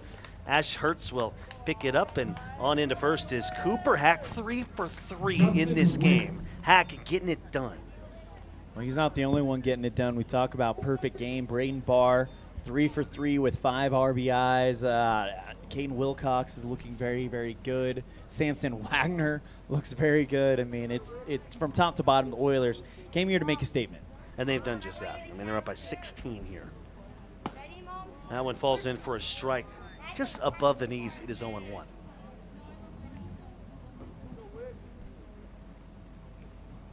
Decent-sized lead over at first, by the way, by Hack. Oh, that one skips past Graylin. Hack's going to jog into second base. You've talked about it extensively, all the room behind home play here at Cowboy Stadium. And easily the runner moves up. I mean, there's so much room. Sometimes, if it's placed correctly, a really quick runner could go first to third, depending on how big their leadoff is. Yeah, especially if it rolls away towards that first base side, that could really cause an issue. The 1-1. That one did clip him. So Wiggs hit by a pitch. Now the top of the order, Braden Barr. He has 2 triples. He has a double. He has 5 ribbies. And just a lowly walk. Come on, Braden. You walked last time. What is up with your game right now? He's just taking it easy. He's just taking it easy. Runners at first and second, 1 down. Low and away right there by Nissenberg. I like the idea by Nissenberg trying to change his eye level. We'll see if he goes outside again. Yeah, I would probably put him down 2-0, but you got to do something to put this guy off balance, and that's not going to happen. That is laced towards center. Fisher, though, is on it. Now he turns. He drops the baseball. Hack moves into third. In and out of his glove. Great chance for Fisher to put that one away, but it literally drops on his glove, and he can't bring it down. I wonder if the sun had anything to do with that. That's going to be an error out there in center. So Braden Barr now officially 3 out of 4, 3 extra base hits. And that one is a walk. So technically it doesn't count. He's 3 for 3. He just reached on an air, Elon. Oh, just reached on air. Wait, am I wrong here? No, no, you're right. This is why we're together. We check each other out here. Make sure we get it right for all those, for the audience abroad.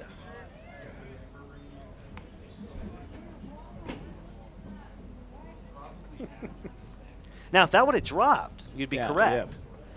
I forget. Well, it happened so soon. I forgot about the error. We Yeah, were talking about him being exactly. so perfect there. Exactly. Well, bases loaded. What do you know? The Oilers have base runners on. I will say this about the Oilers. Even in games where they've struggled offensively, they always have runners on. So the pressure that they put on the pitching staffs are incredible. So even in games where they've scored 2, 3, 4 runs, they have so many base runners in all of those games, and it's just very rare they don't get the timely hitting. That is your key to stopping the Oiler offense, as Gillette showed last night. Oilers got plenty of base runners. They had runs going. They stranded 7 in the game. But the key is you have to get them out when there's 2 outs in the inning, and you can't let them have big innings. Jackson today has let them have big innings, and that's really the difference in why Casper's going to run away with this thing when it's said and done. 3-2, walk team, another run comes in. Cole Douglas' spot is on deck, and I think he's done for the day because unless Cole Douglas ran to the bathroom and shaved real quick, that is not him. 32 in the game. I think he did go to the bath. No, he didn't. That'd be a quick shave. I'd ask how he did that with that big of a beard and just goes in and take care And of who it. had shaving cream? That's what where'd he get the shaving cream at? Anyway, new batter for Casper, number 32. Bases loaded, the 0-1. According to Game Changer, it's That Douglas. one misses low. According to Game Changer, it's Douglas. But I'm telling you right now, it is not Douglas. So if I could get that roster from you real quick, Chris. The roster does not have a 32. Okay. Who's the batter? Bryce Locke. It's Bryce Lachlan. I knew that. Bases loaded, 1 down. Pitch to Lachlan. Misses low and in. 3 balls, 1 strike to Lachlan. They got a behind-the-scenes look at the broadcast. Most of the time, if I don't know who the hitter is, I'm not going to admit it. 3-1. Swing and a miss, 3-2. Kids, there you go. If you're going to call play-by-play later on, if you don't know who the hitter is, just wing it, man. You'll find out later. Full can offering. And that one tap foul. Bases loaded. I feel like we're really getting along, Elin. Yeah. With these broadcasts. The Wyoming Seatbelt Coalition reminds you to buckle up for life, Wyoming. Every ride, every time. Elin, do you have any comments in a 18-1 game? Oh, there's a ground ball. Could sneak through there. It does. More runs are going to cross. Wick scores. They'll stop. Barr at third. Bases still loaded. And it's 19-1. All right. They've the comments is the Casper's just going station to station. They know that they've got the job done. It's now just kind of a matter of time. They're going to eventually get in the defense, and then this game will end in the 5th as it's going to do it for Van Skyke. He had a good game on the mound, and now who's it going to be? I think it depends on the team, Elin, but what do you think the makeup of this Casper team, a team we've followed all year? I've seen him against Gillette. Yep. You've seen him against Evanston quite a few times. What do you think about this mentality? Can they continue to carry that over? Is this a team that can do that, or is this one game just throw it out? You know, I think if you're Jackson, you need to do a little bit of both. You need to think about this game and think about what kind of went wrong, but at the same time, don't really think about it too much because you've got a very young core with a lot of potential. We saw that under the lights in front of the hometown crowd. They came into a very hostile territory against Laramie. You and I called that game. Yeah. How hostile was that territory? I mean, it was hostile. A very, very tough game for them to go in there, and they were in it every step of the way. You need to think more about that and the potential that you carry with that matchup. Well, there were a few Jackson fans scattered, but it was all Laramie pretty much last night. And a few baseball teams, of course, watching, but that was a hostile crowd, and Jackson came in ready to fight. I think they just exerted all of their energy last night in that one game. They knew they had to win day one. And as far as Casper is concerned, this is a confident bunch, especially the hitters in that lineup. They're coming in here with reckless abandon saying, hey, we can still win this thing. Yeah, and it looks like we've got Aaron Huggins, our new pitcher. Yes. Huggins, one of those younger kids on this team that is going to be a big part of the future for Jackson. Aaron making his 12th appearance. He has 28 strikeouts to 40 walks, a 7.41 ERA, a 4-3 record. So Aaron Huggins in there, young kid, sophomore. Caden Wilcox with a 3-run double last time he was up. One down. How about Wilcox? 4 ribbies, Elin. Yeah. Here we go. Here's the leg kick and the pitch. That one falls in for a strikeout, portion of the plate at the knees, and the bases are loaded for the Oilers. They have scored 19 runs on 15 hits. The 0-1. Chopper off of home plate, and that's going to go foul. Coach Galen, with a good effort, couldn't quite make the play. What did he need to do there, Elin? I mean, I didn't think he was. His first step wasn't good. I think better anticipation. And I mean, the fact that it came off of his fingertips tells you he's a bit late. If he maybe anticipates that a little bit more, takes a step to his left, I think he's got that. Huggins is ready. And now, time call. I'm loving that do-rag or some sort of headband. That's pretty cool, flowing out of the helmet with the blonde hair. I need to grow my hair long, Elin. He looks like he could be in Cobra Kai with that band on his head. That's a Karate Kid reference for those that are under 35. Yeah, speaking of Cobra Kai, that has been Casper, Show No Mercy. It's a great show on Netflix, by the way. Absolutely. And there's a walk, and another run is going to cross. That's Braden Barr that's going to jog in. And the Oilers have hit 20 runs in the game, and they have 15 hits. You got to wonder at what point the strike zone is going to get expanded a little bit. This is definitely one of those games that I think both teams need to move on from it. I mean, Casper, from the fact that you don't want to bank a whole lot on it. You still got a long way to go if you're going to achieve your ultimate goal. Jackson, you just need to forget this one, realize you have a very talented, very good young core, and get ready for put in the work, get ready for 2022, which we know they will. Yeah, good manager, man, and Jason Huggins. He's going to get them on the right track. I think his plan this year, play a bunch of young guys. Yeah. Let them get experience, let them grow, and they've grown a little bit. We've seen they got better towards He's a Hall of Famer now, the latter stages of the year. I think, didn't Huggins get inducted into the Hall of Fame yesterday? Yeah. So, I mean, you're not a Hall of Famer for no reason. He'll have this Jackson team ready to go. And, you know, young sophomore, primarily sophomore team, they're going to be ready to roll. One hops to third. He's going to come home with it. He gets the runner at home, but they will not turn two. Nice play right there by Hammond at third.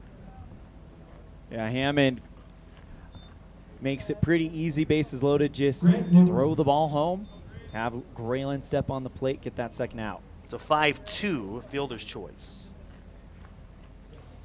Casper all over Jackson right now. 20 runs on 15 hits.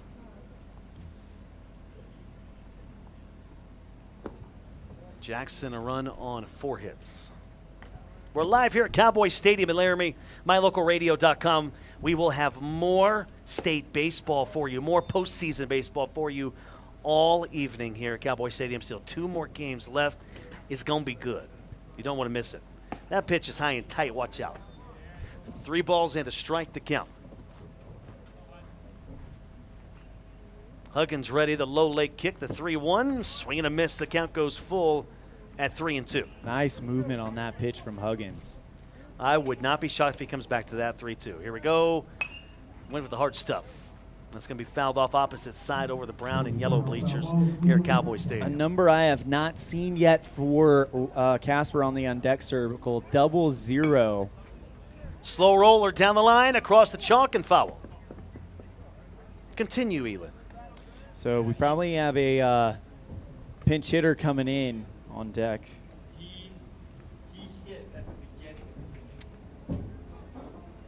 That's Maddox Houston. Max Houston on deck. The 3-2. Misses outside, walked him. Another run will cross. 21-2, Oilers with the lead. You know, I have to tell you, okay, so it's smart to be in the crowd and you've got the umbrella thing to shade from the sun. That's smart. You got the chairs with it. But look at this. Look down the right field line. You've got an umbrella and a blanket like you're on the beach and a dog. There you go. And you could just lay down. I'd be napping down there. In fact, Elin, you finish this up. All right, I'll see you later. I'm going to go nap. I'm going to get my umbrella and a beach towel, and I'm going to be like, it's like on the beach in Laramie, Wyoming. Join some baseball. No, I'm dead serious. All right, see ya. 1 ball, no strikes to count. Maddox digging in from the right side. Base is still full of Oilers. Tapper towards third. And for the love of God, it went foul. 1 ball, 1 strike. It is a gorgeous, gorgeous afternoon. And, oh, that's laced. Going over, though, Graylin, he slides, and he just can't make the play. Trapped it. That is going to score another for the Oilers. They have 22 runs, and they lead it 22-1. Great anticipation by Graylin, and Wright just couldn't bring that one in.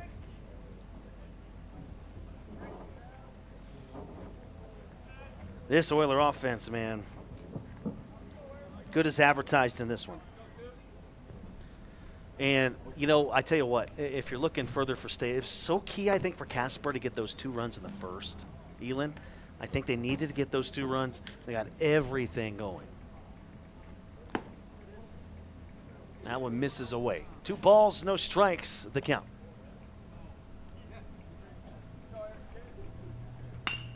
Chopper towards third, just foul. All right, there, Hack flirting with an extra base hit and a couple of ribbies. Dan Ears says, sorry, Jackson, Casper's for real in the mylocalradio.com chat room. Foul ball. And Dan is absolutely right. Casper is for real. Thanks for listening, Dan. Another foul Dan ball. loves baseball. That's for sure. Oh, yeah. I think a lot of people are now circling the hole. Yeah. Casper versus probably Sheridan or Cheyenne. And really thinking that could be a big game in the state championship picture. Well, I would imagine. 22, 1 ball game. The 2-2 misses away. The count goes full to Hack. It's 3-2. Cooper Hack has had himself quite a ball game. He has a 2-run single, 2 other singles, and a walk. And that one misses low, and he earns another RBI as they walk him with the bases loaded. And that brings up Justin Wicks.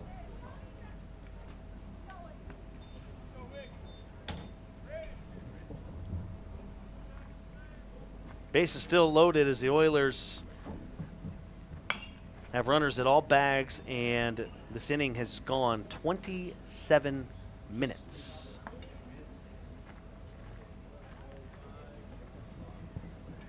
After the inning, we're going. We think Chopper up the middle. Bledgie's got it. Underhands to second, and the inning is over. And the bleeding is over. The Oilers add more runs, and they lead 23-1. This is the state tournament, mylocalradio.com.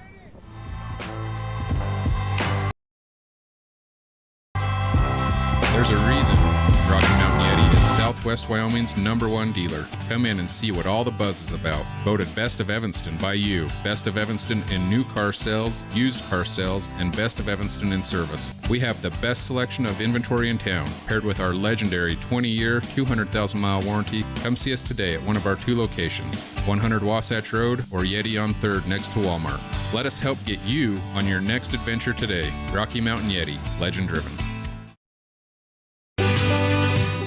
Time flies, especially when you're having fun. This is Jeremy Rex, manager at T-Bar S in Evanston. It's hard to believe that we've been here almost a year with our new management team and staff. Did you know that you can have your vehicle detailed, your windshield replaced, chip repair done, or get your trailer refinished or rewired at T-Bar S? Of course, we are a full-service collision repair shop, too. You can even change your oil and your brakes. Visit T-Bar S today. Let T-Bar fix your car. 515 County Road, Evanston.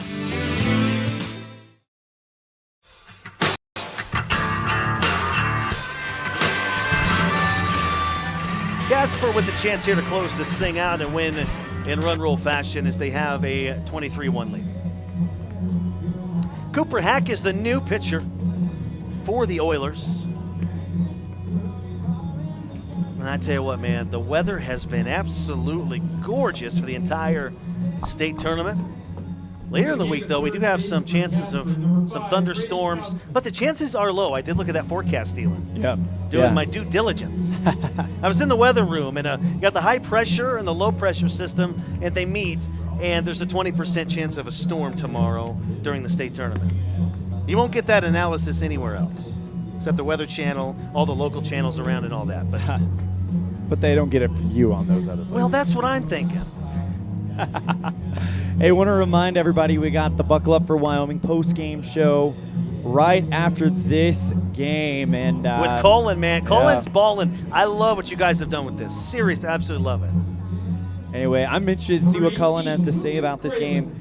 He saw this Casper offense in person in Casper last conference games of the year, and they were absolutely dominant. Is Cullen going to have a jacket on? I don't. He may have a jacket on for the show. Cullen put a jacket on, yeah. He looked good last night. He did look good last night. I'm digging the button-up he had in the pregame show for this one, though. But oh, that is true. Yeah, you know what? Just look in the mirror, Cullen. You decide. Hack is ready.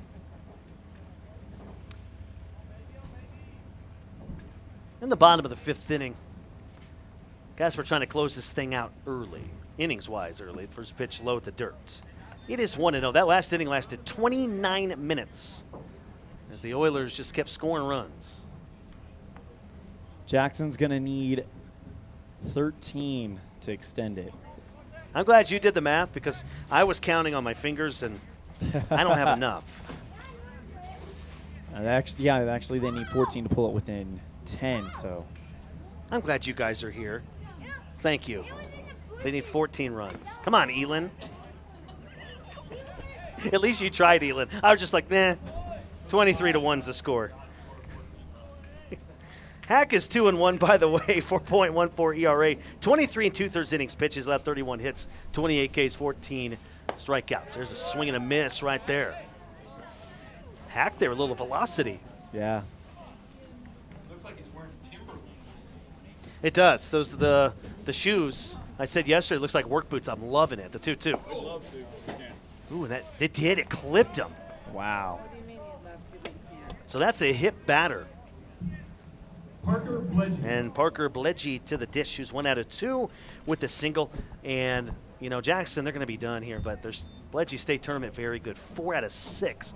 That's pretty good for a postseason. And what a career Parker Bledgy has had with the Jackson Giants. Just an absolutely amazing career. Good for him.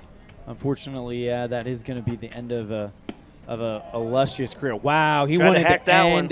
He wanted to end on a note. He swung that thing hard right there.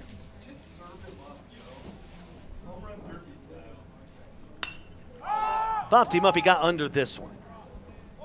Maddox is over there, fair territory, reaches up and makes the grab. First casualty here in the Jackson fifth inning. Again, they're down to their final 2 outs, trailing by 22 runs.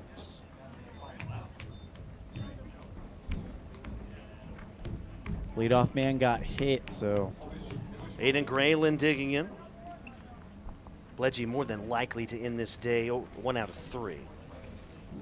Grayland has walked in, been hit by a pitch. Just out of camera view, the Jackson dugout all came out to greet Parker Bledgy, give him a high five, a pat on the helmet, knowing what he has meant to this team over the last few years, and a great career by Parker Bledgy. That's a liner in the alley left center field. That's going to be a hit. Waiting on it was Lucas Grayland, and he will stop at second base. So Aiden Grayland, a solid single, and Jackson a little momentum here that they have irrigated in the 5th. Matt Fisher. And that brings up Matt Fisher, who struck out and blooped out to short to Wilcox. 23-1 ball game. Casper has a lead. Going to try to close this thing out. Now the 1-0. Fastball upstairs. It's 2 balls and no strikes. Wind blowing briskly out towards left field currently. We're live at Cowboy Stadium, Laramie, Wyoming. Chris Brintle here. Elin Olive sitting here to my right, mylocalradio.com. I want to remind you guys, hey, buckle up, people. The Wyoming Seatbelt Coalition reminds you to buckle up for Life Wyoming. Every ride, every time. We all know that you don't have to be going very fast. If you get in an accident and you're not buckled up, you could be going through a windshield or something. So go ahead and buckle up.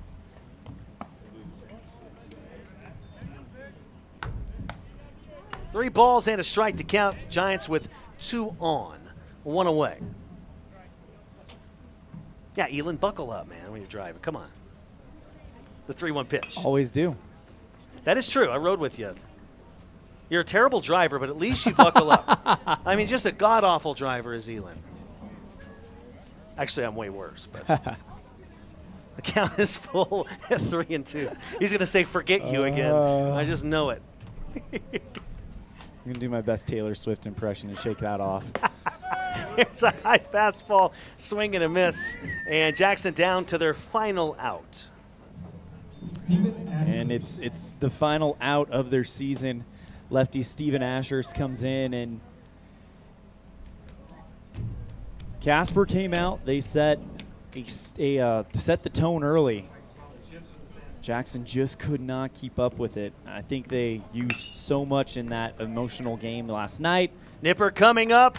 He runs and he makes the grab at his chest in front of his blue uniform to end the ball game. And Casper ends it in run rule fashion as they win it 23-1 with the win. Casper moves on. They'll play an elimination game tomorrow. And Elin, who will they play in that elimination game? It'll be the loser of Sheridan and Cheyenne, which we have coming up next on mylocalradio.com. But don't go anywhere. We got the Buckle Up for Life Wyoming postgame show with Cullen Holt. Excited to see how that one goes.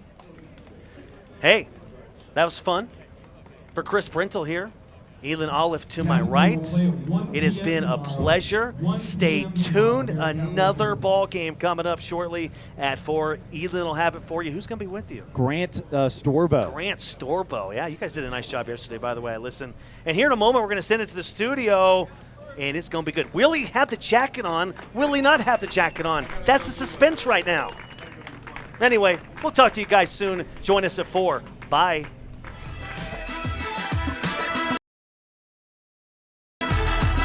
Whatever takes your to Evanston, whether it's high school sports, a teaching conference, music festivals, speech and debate, or your job, always book your hotel reservations at the Best Western Dunmar Inn. With 165 ground-level rooms on 10 acres, the Best Western offers everything you need, including newly renovated rooms, a business office, workout room, outdoor pool, and full-service restaurant, plus complimentary breakfast with every stay. Whenever you're in Evanston, make your hotel reservations with your friends at the Best Western Dunmar Inn.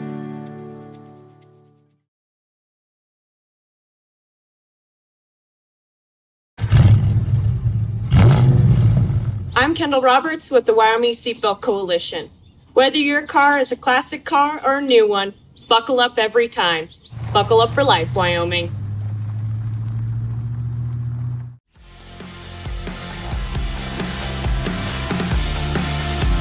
The best cement comes from Ellingford Brothers in Evanston. They've been mixing cement for every type of job for generations. Major construction, road and bridge, cement blocks, foundations, sidewalks, curb and gutter, cement steps, septic tanks, and water troughs. No job is too large or too small. Make sure you get the best quality cement available at the best prices. Always get your cement from Ellingford Brothers. Call today. Ellingford Brothers. We know cement. 307-789-1515. Two roads diverged in a wood, and I had just purchased new tires at Plains Tire in Evanston. The trained tire technicians at Plains Tire expertly mounted, balanced, and aligned my new tires, so I was feeling good. While I was there, they changed my oil, checked my brakes, fixed my AC, and made sure my shocks were in tip-top shape. And with their lifetime alignment checks and tire rotations, I was ready to roll. So, thanks to Plains Tire.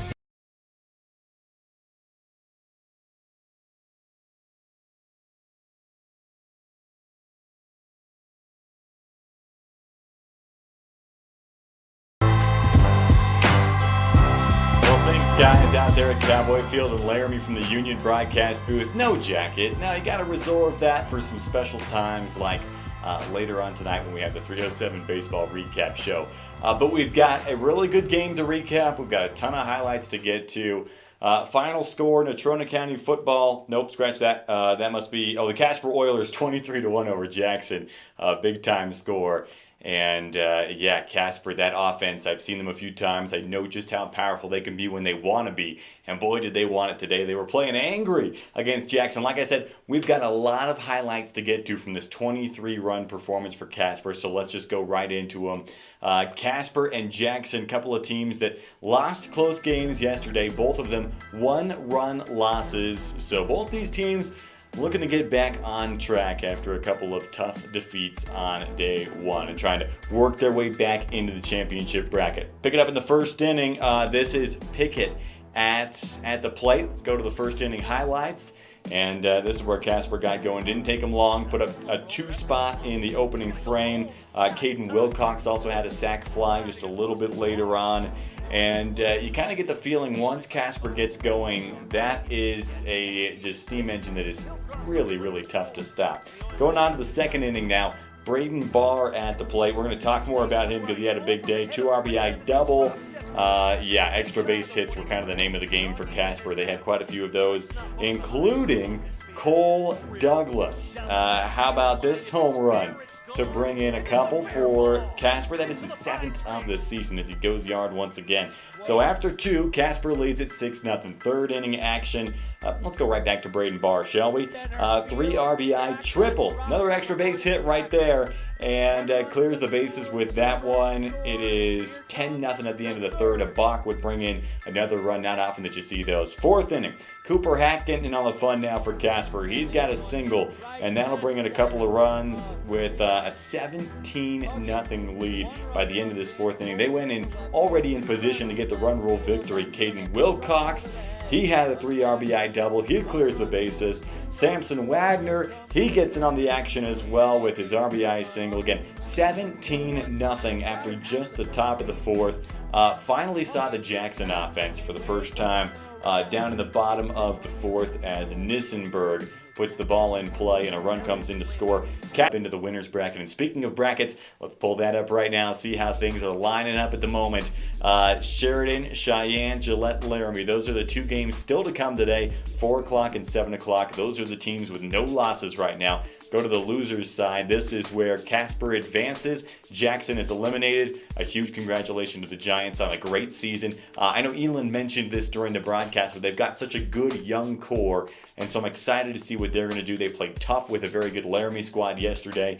So this loss is not the last that you will hear from Jackson. In seasons to come, you're going to hear from them again. But they are done, at least for this season. Casper advances. They'll play tomorrow at 1. They're waiting for the loser of that Cheyenne-Sheridan game, which is coming up next. Evanston will play the Gillette-Laramie loser after they beat Rock Springs and eliminated the Stallions earlier today. So how about that? We got the brackets all set for the rest of the day as we go into the winner's side. Those will be the 2 games to come. We're going to talk about those later. Take a quick break. You're going to hear from the Wyoming Seatbelt Coalition as we are doing this from the Buckle Up for Life Wyoming studios. And then we're going to talk about some individual performances from earlier today. And then we'll hop off here and go to the pregame show for the next game. So don't go anywhere just yet. The Wyoming Seatbelt Coalition has got a good message for you.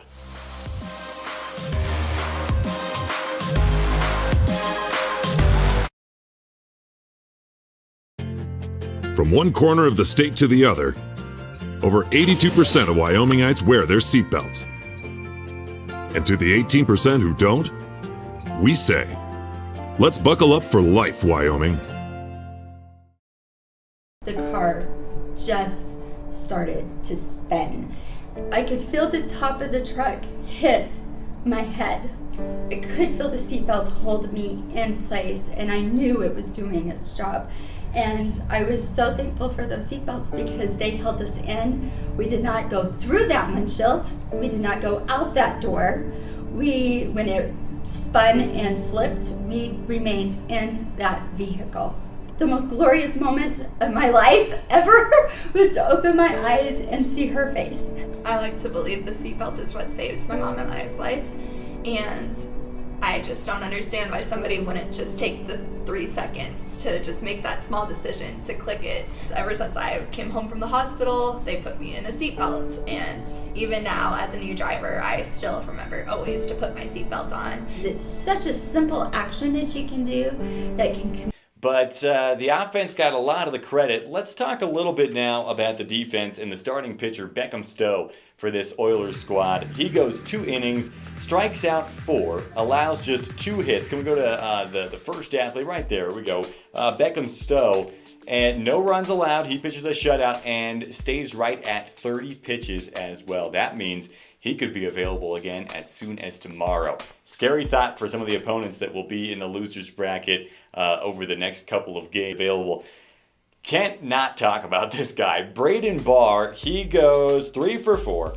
5 runs driven in, 5 runs scored, and a few extra base hits for Braden Barr as well, including the double and triple that we showed a little bit earlier. And this is going on top of a good game that he had yesterday against Gillette. So Braden Barr continuing to perform well at the AA Wyoming American Legion State Tournament. Before we shut this stream down, let's show you the brackets one more time. We'll start it off with AA winners bracket. These are the games that are coming up, so you know what to tune into. Conference matchups in the East. Sheridan Cheyenne at 4. That's next. Pregame starts at 3:50, by the way, on mylocalradio.com.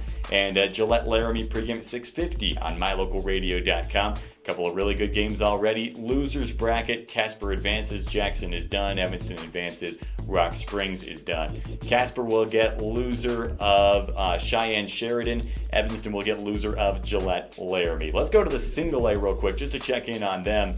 Don't have a final yet from the 1 p.m. game between Level and Cheyenne, but those are the 2 games today. Cody's the only no-loss team. They'll play at 4 against Wheatland. We'll bring it back now to the Buckle Up for Life Wyoming studios. Again, final score, Casper 23, Jackson 1 as the Oilers move on. Can we actually pull up the 307 baseball coaches and media poll results real quick? Because we've got a lot of these teams still playing and still playing well as well. Cheyenne and Sheridan 1 and 2. They're going to face off pretty soon, and we're going to get you ready for that one with the pregame show that again starts at 3:50. We'll shut this stream down. Just scroll down a little bit on mylocalradio.com, and you'll be right back ready for that Cheyenne Sheridan game. 3:50 pregame, and then we'll send it back out to the Union broadcast booth at Cowboy Field in Laramie. And I'm already excited about the next 2 games that we'll have. We're going to talk a little bit more in depth about those when we return on mylocalradio.com. Thanks so much for tuning in. I'm Colin Holt. We'll talk to you at 3:50.